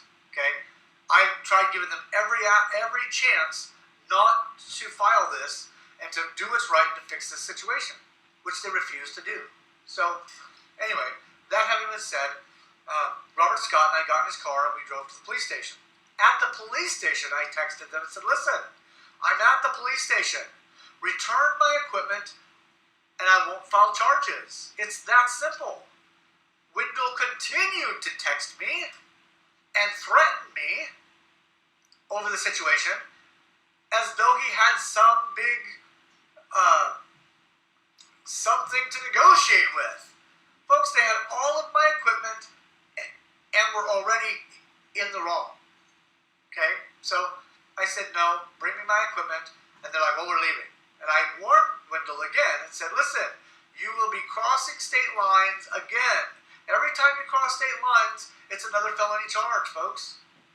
So the whole time, I was trying to help them. I was trying to advise them as the executive producer, director, and the executive of the company. Look, what you're doing is wrong. Don't do this. Shelley was not listening. Okay? Even Robert Taylor will tell you, Shelley, for whatever reason, thought she was in the right. Okay? Even after being told by someone who was an academy graduate that she was legally in the wrong. Okay? Shelley made oaths as a academy graduate not to lie, cheat, or steal. To which she's done all three. Okay? So, anyway, so finally I call up the police officer and I file a report.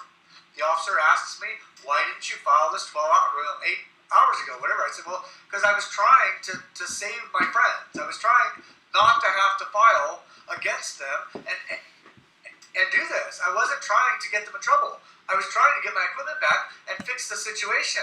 And Robert Scott... No. The truth is, because I couldn't understand what was happening because I'm not used to being gaslighted. That's a reason. And Robert Taylor can attest to that. I spent 8 to 12 hours, whatever it was, from 2 o'clock that night, or 2 o'clock the morning before, to actually we were well into 5 o'clock in the afternoon the next day. It was over 12 hours that I was trying to fix this. And they refused. So, anyway, ladies and gentlemen, you'll see right here, that's the case file that I filed with the Wendover Police Department. Okay? She is guilty of stealing, of theft. Okay? There's no question there. Okay? Her allegations in her video are completely baseless and false. Okay? Now, let's address the ownership of the company, because that's a completely separate issue than all of this other stuff. It has nothing to do with it, even though she wants to throw that around. Actually, my wife and I own JM Truth Productions. It's a sole proprietorship, okay? And I'm not going to explain how the dynamics of that is all set up. It was all set up legally. Okay, that's all well and good. First of all, folks, I would never in a million years give ownership or even partial ownership to someone who I've only known for a couple of months. That would be the stupidest thing in the world to do. Never happened. I would never do it. Okay. Here's what happened. Here is how that situation arrived. As we were going through this film project, I explained to Shelley Lewis that we really enjoyed working together at the time, and things were going good. Everything was going good. And I said, listen, if we get to the end of this project, and all assets are intact, and we still like working together, and we still work together well, I said, I will consider making JM Truth Productions a partnership, and that I would give her between 20 and 25%, whatever it was. And I don't remember the actual percentages for that. But it was about between 20 and 25%. But I told her that was not the case right now, but that we would conduct ourselves as though those percentages were, in fact, in play for the purposes of seeing if we could make the dynamic work. That was why. The other reason is, as the company owner, I wanted to evaluate her and what she knew as a business person, or how she would handle herself and conduct herself. So, if I may also say, Shelley Lewis, you will not ever become a partner in this company, ever. It's never going to happen. And now you have far more issues to worry about than a partnership. And folks, that's the only thing that happened. Now, as for the 51% of her being a director and we were equal partners as directors. Now, that has nothing to do with the company, nothing to do with ownership of the product. That's her and I as directors. We were originally 50-50. And I realized that having the experience, that never, ever, ever do these partnerships work 50-50. And so I gave her 2% because she told me that she would take my experience, my knowledge, and that she would learn from that, and she would not abuse that 52%. My bad, or 51%, I should say. My bad. I trusted her at that, and so I gave her 51% as the director. Okay. However, that doesn't give you the right to control the project. Okay.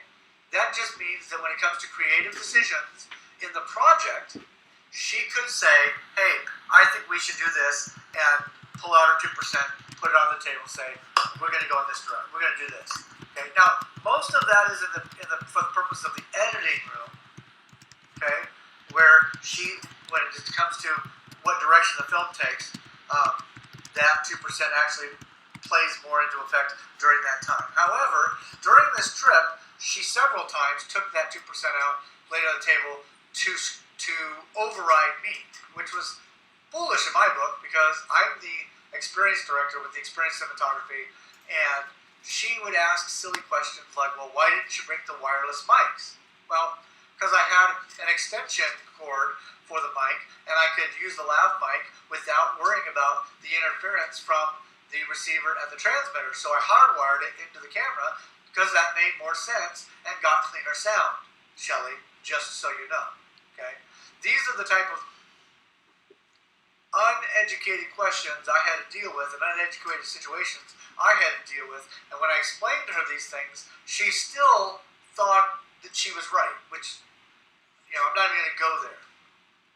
However, basically, folks, that is the situation in a nutshell. Shelley Lewis, Wendell Walton, and Dave Hunt did, in fact, steal my equipment.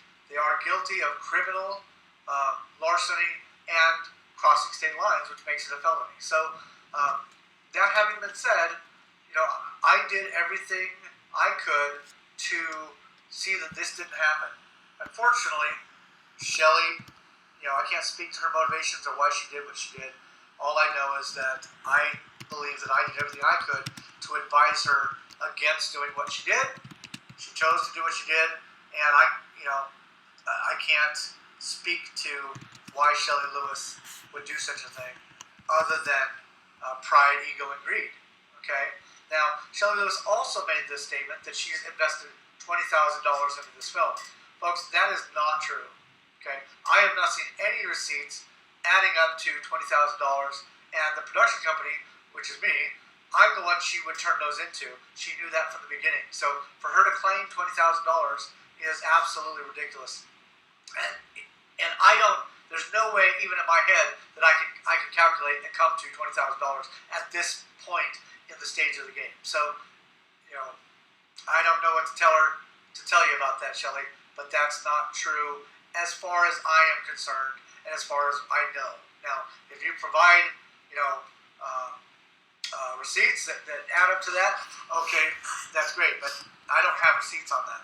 Now, the last item that I want to share, and the reason that the ultimate reason I decided to do this is because I went onto my Google Drive yesterday, and I had been sharing all of our scripts, and we had done this whole breakdown of the film Behind the Curve, and Wendell, Shelley, and I had done this big breakdown, and I had given them access to these documents, and Shelley went onto my Google Drive into that folder and deleted all of my outlines and the scripts and that stuff. Now, relax, folks. I'm not an idiot. Okay? I always have a backup. But here's the point. She did still go into my Google Drive and delete all of that metadata. Now, at this point, her actions are not only childish, they're extremely criminal from my perspective. So, and please understand, folks, I loved Shelley. I liked her. I don't like her anymore. I still love her, but she's broken the law. She's hurt the production. So I don't care how much people we like her. Her actions have shown that she has no integrity. Okay, she made oaths to the Academy that she's broken every single one, and she made promises and oaths to me and the production company and my wife, and broken every single one. I'm not going to talk about Jackie. Jackie is heartbroken over this. Heartbroken. Because neither Jackie nor myself would have thought anybody capable of doing such a thing. I never, folks, in a billion years, ever would have stolen somebody's equipment. And I definitely would have abandoned them in the middle of the desert, regardless of being angry at them. I would not have done it. But again, that's me. So, that having been said, I just wanted to share that with you. That is the reality of what happened. And there, I just wanted my investors and people that have invested money into this to understand that I have done everything above board, that I have tried my darndest to salvage the relationship between these three individuals and myself, which is at this point not salvageable. Oh, and I want to add one more thing. David Hunt has all of my hard copies for all of the JM Truth Productions non-disclosures and release forms. Now, just so you know, I do also have that documentation, but the hard copies need to be returned to JM Truth Productions, David. So you need to return those, because if this goes to court, I will be sharing with the lawyer that you had all of these, all this documentation that belonged to my company, and you refused to return it. You could mail it to me at the address I sent you in the email. Okay? I would highly recommend, David, you do that. Okay? You are responsible, like they are, for what's happened here. All three of you. Okay? That having been said, I want to wish you all a wonderful weekend. Enjoy the FE conference. I will not be attending.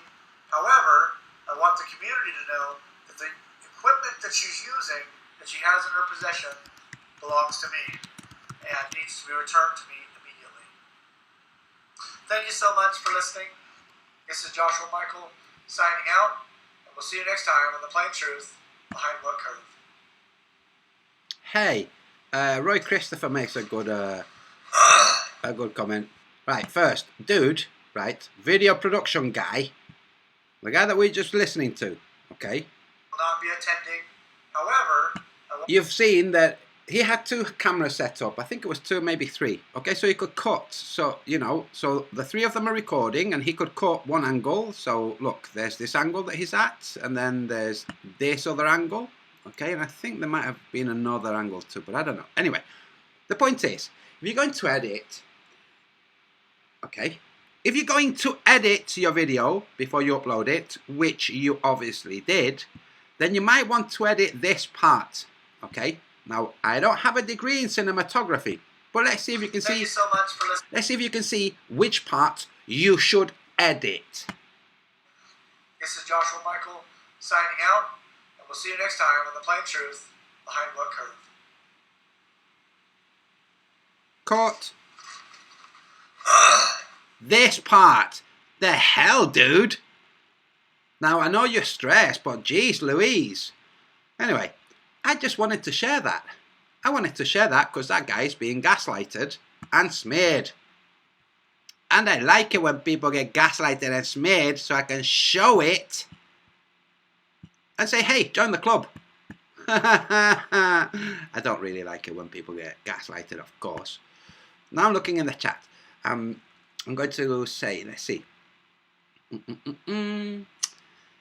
There's a silly boob called Flat Earth Reset who does his own little bit of gaslighting. So I am hiding user on this channel. That's his main channel. Now I'm going to go, because he used one of his other channels and commented Flat Earth Reset too, and I will ban that channel too. And those of you in the chat will have seen he was making comments and then doubling back and twisting on his comments. I never said it wasn't theft, like, and then accused me of shying away from the truth. So I said, be specific. He went quiet for a while, and I knew, because I've dealt with him before. Hide user on this channel. Great. Because I've dealt with him before, I said, shying away from the truth, okay, be specific. What truth? Be specific. He then stays quiet for a while, thinking, oh, I'll get distracted in a bit, he'll forget about it. And then I start, and I would just comment some more, as if that thing hadn't been said at all. As if me saying, look at you, hiding the truth, huh? Truth getting to something. I forget exactly what he said, but it meant, oh, you're shying away from the truth, are you, Antonio? Like, dude, I'm freaking showing it. Anyway, he then goes quiet for a while and goes back, so, conference. You had your chance, dude. Bye-bye. You can watch, you can comment through some of the other channel names that you have, but sooner or later I'll figure out it's you and ban you again. Why aren't you just an honest person? When you're saying it's a civil matter and it's theft, and people in the chat, including myself, are saying theft is not a civil matter. Theft is a crime. It is not a civil matter. It is a criminal offence. Civil, criminal. Theft, criminal offence. Anyway, so he was saying the police won't do anything. They'll just say it's a civil matter. So great. The police could do that. The police could also say it's a serious criminal matter. We're not doing anything about it. Sorry, what you're going to do? You're going to force us? Police can do whatever they want. Doesn't matter, because at the end of the day, that film producer, first, is a bit stupid. We have to acknowledge, he's a bit stupid. Making a documentary for Flat Earth, like, anyway, a bit dumb, a bit innocent, a bit naive. But who hasn't been innocent and naive? But he will be insured. So everything that's gone, he hasn't said it in that video, but obviously he's insured. It's a registered company. His company, he's got all the receipts for everything that he's bought. Wonderful. Not just the things on the credit card, all of the other things. He will go, he will see all of the things that have been stolen. He won't lie. He won't say, and they took my DSLR. They haven't really, it's in the bottom drawer. No, he'll say, they took this, and he will make a claim on his insurance. It's business insurance. It will not mean that his next insurance will be sky high, because that's not how business insurance works. Business insurance companies would not last long if that's how it worked. Personal insurance is a different matter. Okay? But anyway, so he'll get all his equipment back. He'll replace his equipment. If he had a P900 stolen, he'll get the money and buy now a P1000. You know, that's what will happen.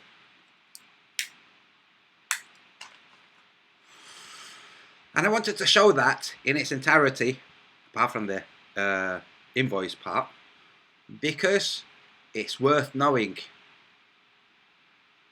And now, wait, I did ask.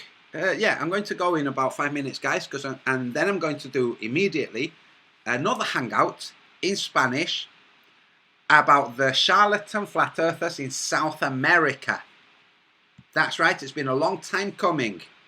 Going to do a hangout in Spanish for the Spanish-speaking flat earthers about the scam artists, because we've just been hearing about a bunch of American scam artists from an American. We're going to hear about some of the South American scam artists from a South American, with proof evidence from yours truly.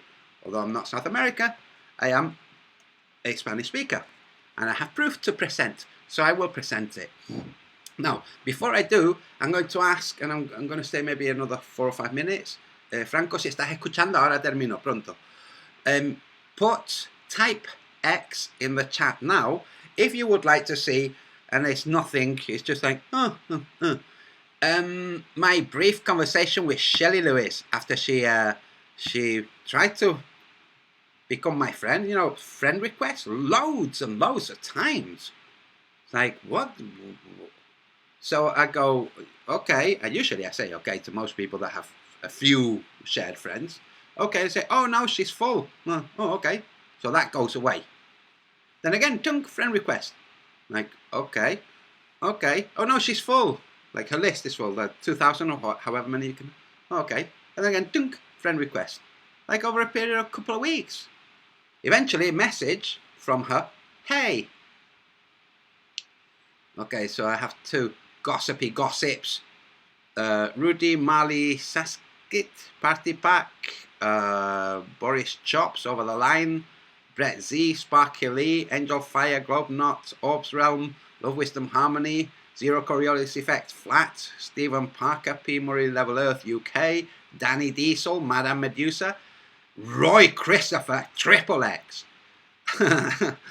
Okay, you bunch of gossipy gossips. I'm going to share it now. Just give me a second while I pull it up. because I think I just closed that other window. I will find it and I will share it.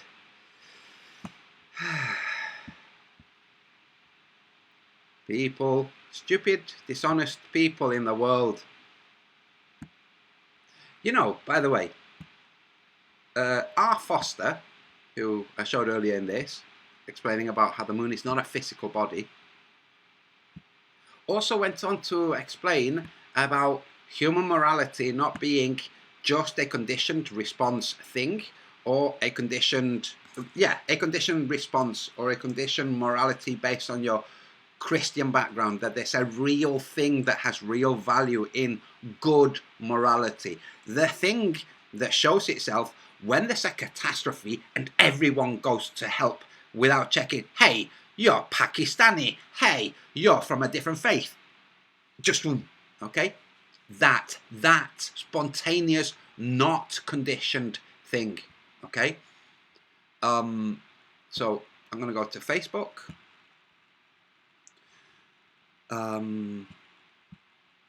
So I just thought I'd point that out, that guy was saying this, because I'm saying this too. Right, it was going to take me a little while I scroll. Let me see if I can make it shorter. And who promoted this person? Go on, you guys in the chat. Who Oh! She unfriended me. Oh. Right, well now, let's see if I still have the message. I will look, and I will find, and I will expose some more.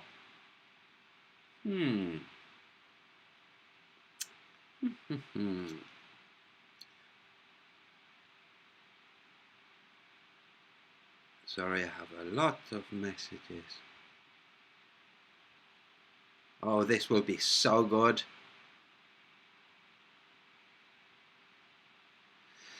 I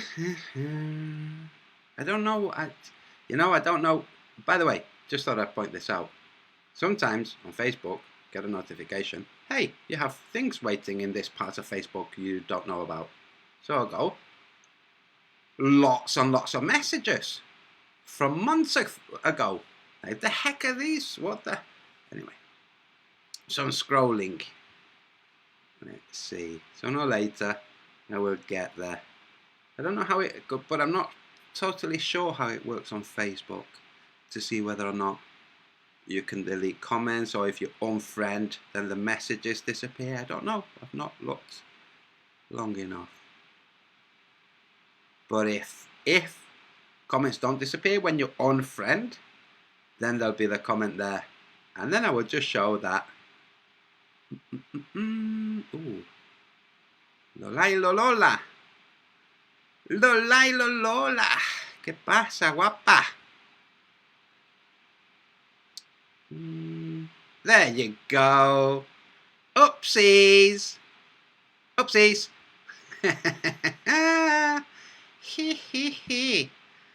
Click there. Dun dun dun. Dun dun dun dun dun. Oh no, wait. I take all of that back about her having unfriended me, because I just realized, no. We communicated.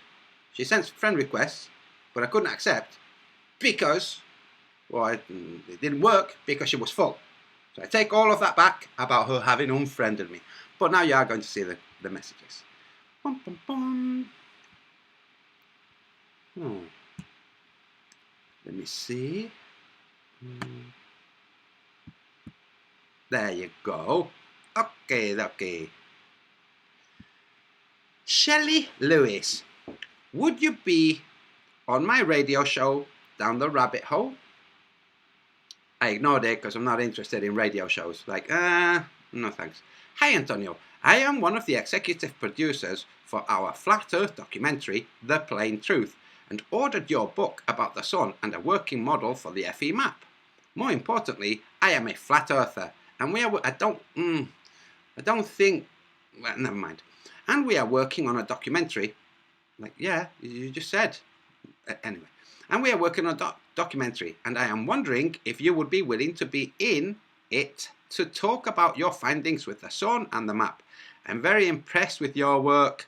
You're great. Here's a little bit of love bombing.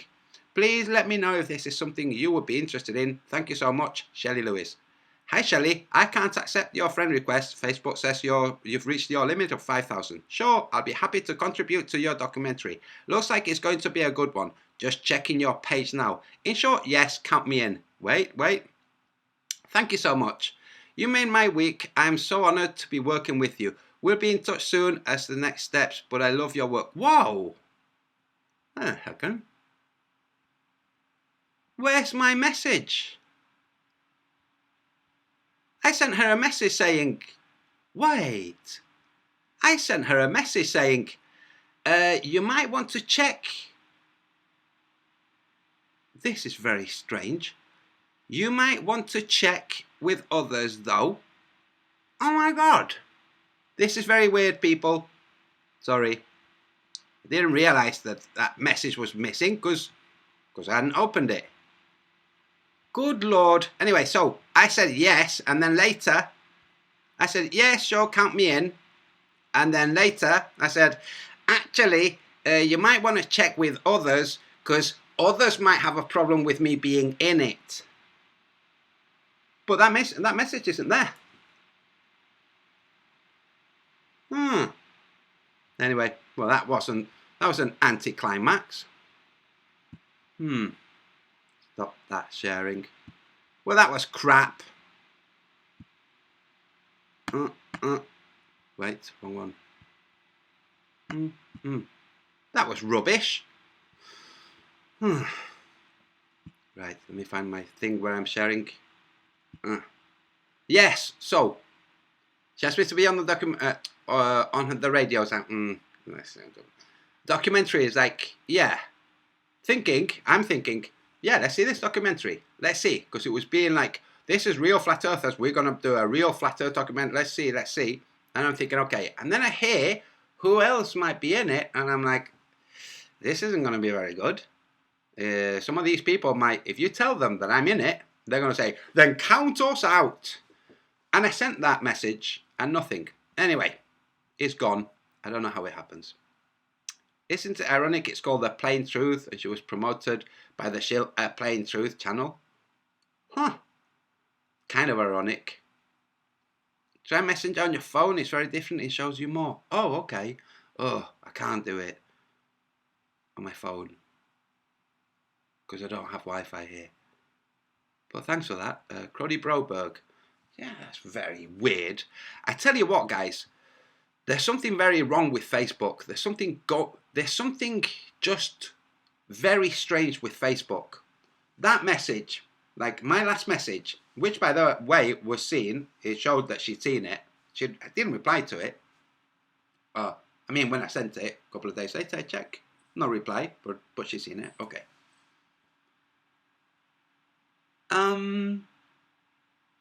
I've had messages back and forth. Gone. I'm like, did I dream that I messaged? No, I didn't dream. I freaking did it in the real world. And then I've posted things on my wall on Facebook, and it said, this has been pasted on your wall, on your front page. And I go to check, and it's not on my front page. Anyway, the whole reason I'm saying all of this hangout is called Instagram. Facebook, as compromised as it is, it does say a lot of anti-Jew stuff, like, wow, that's interesting. Anti-Jew, anti-Israel by Jewish control. It's very, very peculiar. But anyway, Facebook, we know, dodgy as hell. Okay, YouTube becoming dodgy as hell. In fact, Markiplier, the channel that my daughter follows, in a live stream asked for the viewers to put emoticons, those icons, those little thing icons. Check Facebook Messenger. Barry's Chops writes, oh, okay. I can't be bothered now, guys, because anyway. But thanks.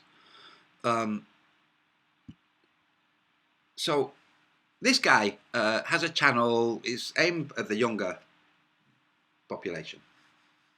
And he asked them to share emoticons in the chat, just so I don't know the details of what he was asking for. But a lot of the people in his chat who were pasting emoticons had their channels deleted. Now, these weren't, it wasn't like abusive emoticons. It's all kind of teenagers, young teenagers, you know, sharing their favorite emoticons. Had their channels deleted, their Google account deleted, and their Gmail account deleted. So, and there are people in the chat that I know, there are people in my chat who have had comments in my chat deleted without me knowing by the YouTube Google Enterprise moderator team. I showed it in one of my previous Hangouts because one of the German subscribers took a screen grab. So, Instagram, Antonio Subirats, Instagram. Just make a note of that. If everything disappears from Facebook or from YouTube, I will be on Instagram. If not, my email is antoniosubiratsarts@yahoo.com. And if you don't hear anything through that, just ask. You'll get to me. You'll find me. So Instagram, the majority of my followers in Instagram are from Buenos Aires. The next Hangout I'm going to do in about 5 minutes, and I'm almost an hour late for it, is for the people in South America. I expect my subscribers to drop by about maybe 50 after this Hangout. But I'm not going to not say something for fear of losing subscribers. Part of the whole reason that that guy who made that video exposing how he's been gaslighted and stolen from by people that he was working with, which means people he's emotionally invested in, okay? That guy has more thumbs down than thumbs up, and no comments, very few comments. All the people with the thumbs down hadn't put a comment, for sure.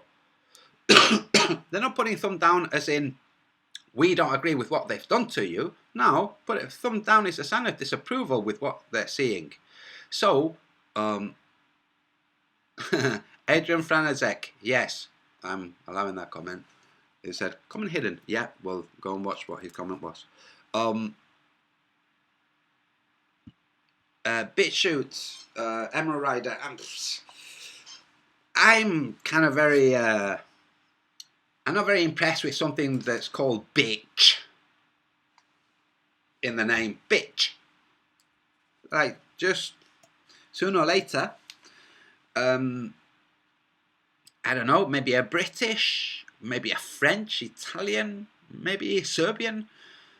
Sooner or later, somebody will duplicate YouTube and the way YouTube works, call it something else, will be free. That will be where everybody will go. It will then be in the news because governments will be trying to shut it down, but that's what I'm expecting to happen. And it won't be BitChute. But thank you, by the way.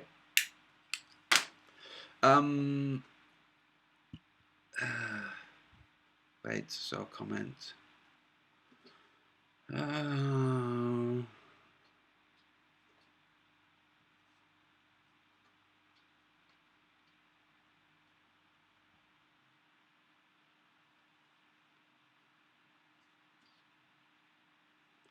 Angel 5451 at the Book of the Sun.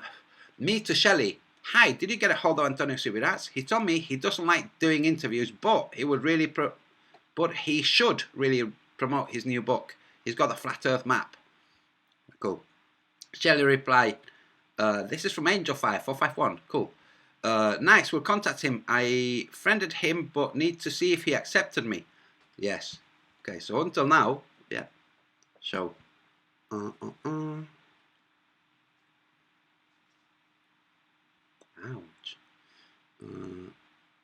Oh, okay. So, Angel Fire, thanks for that.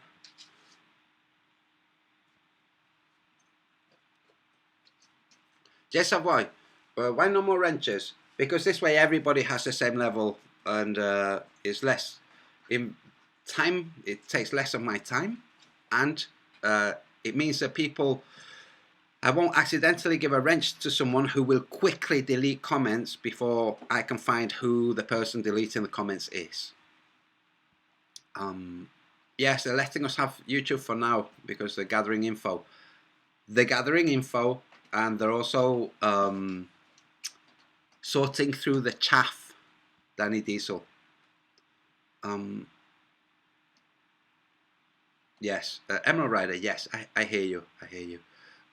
Anyway, folks, that's it. I'm going to wrap up. I've got this feeling that I was going to say one last thing, but I didn't. I'm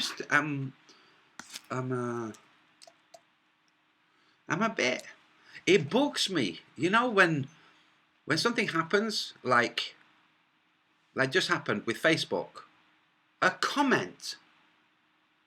So comment, where the hell is that comment? How has that comment disappeared? Surely she can't just go and delete one comment. What the heck? Anyway, never mind.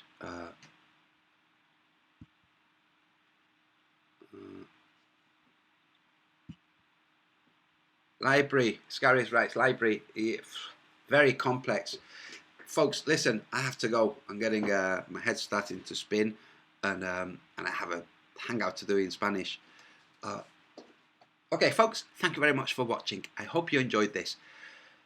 Take the last part where the guy mentioned it, talking about all of that. Put that to one side. Pay attention to the first part. That's the part that's worth paying attention to. 26th of December. Let's see what happens shortly after 26th of December. Okay, folks. Hopefully, nothing at all. Hopefully, nothing at all. And this will just be a video of me saying, hey, I think something's going to happen on 26th of December. Or shortly after. And then 26th of December comes and goes. Nothing happens. And I go, well, so nothing happened.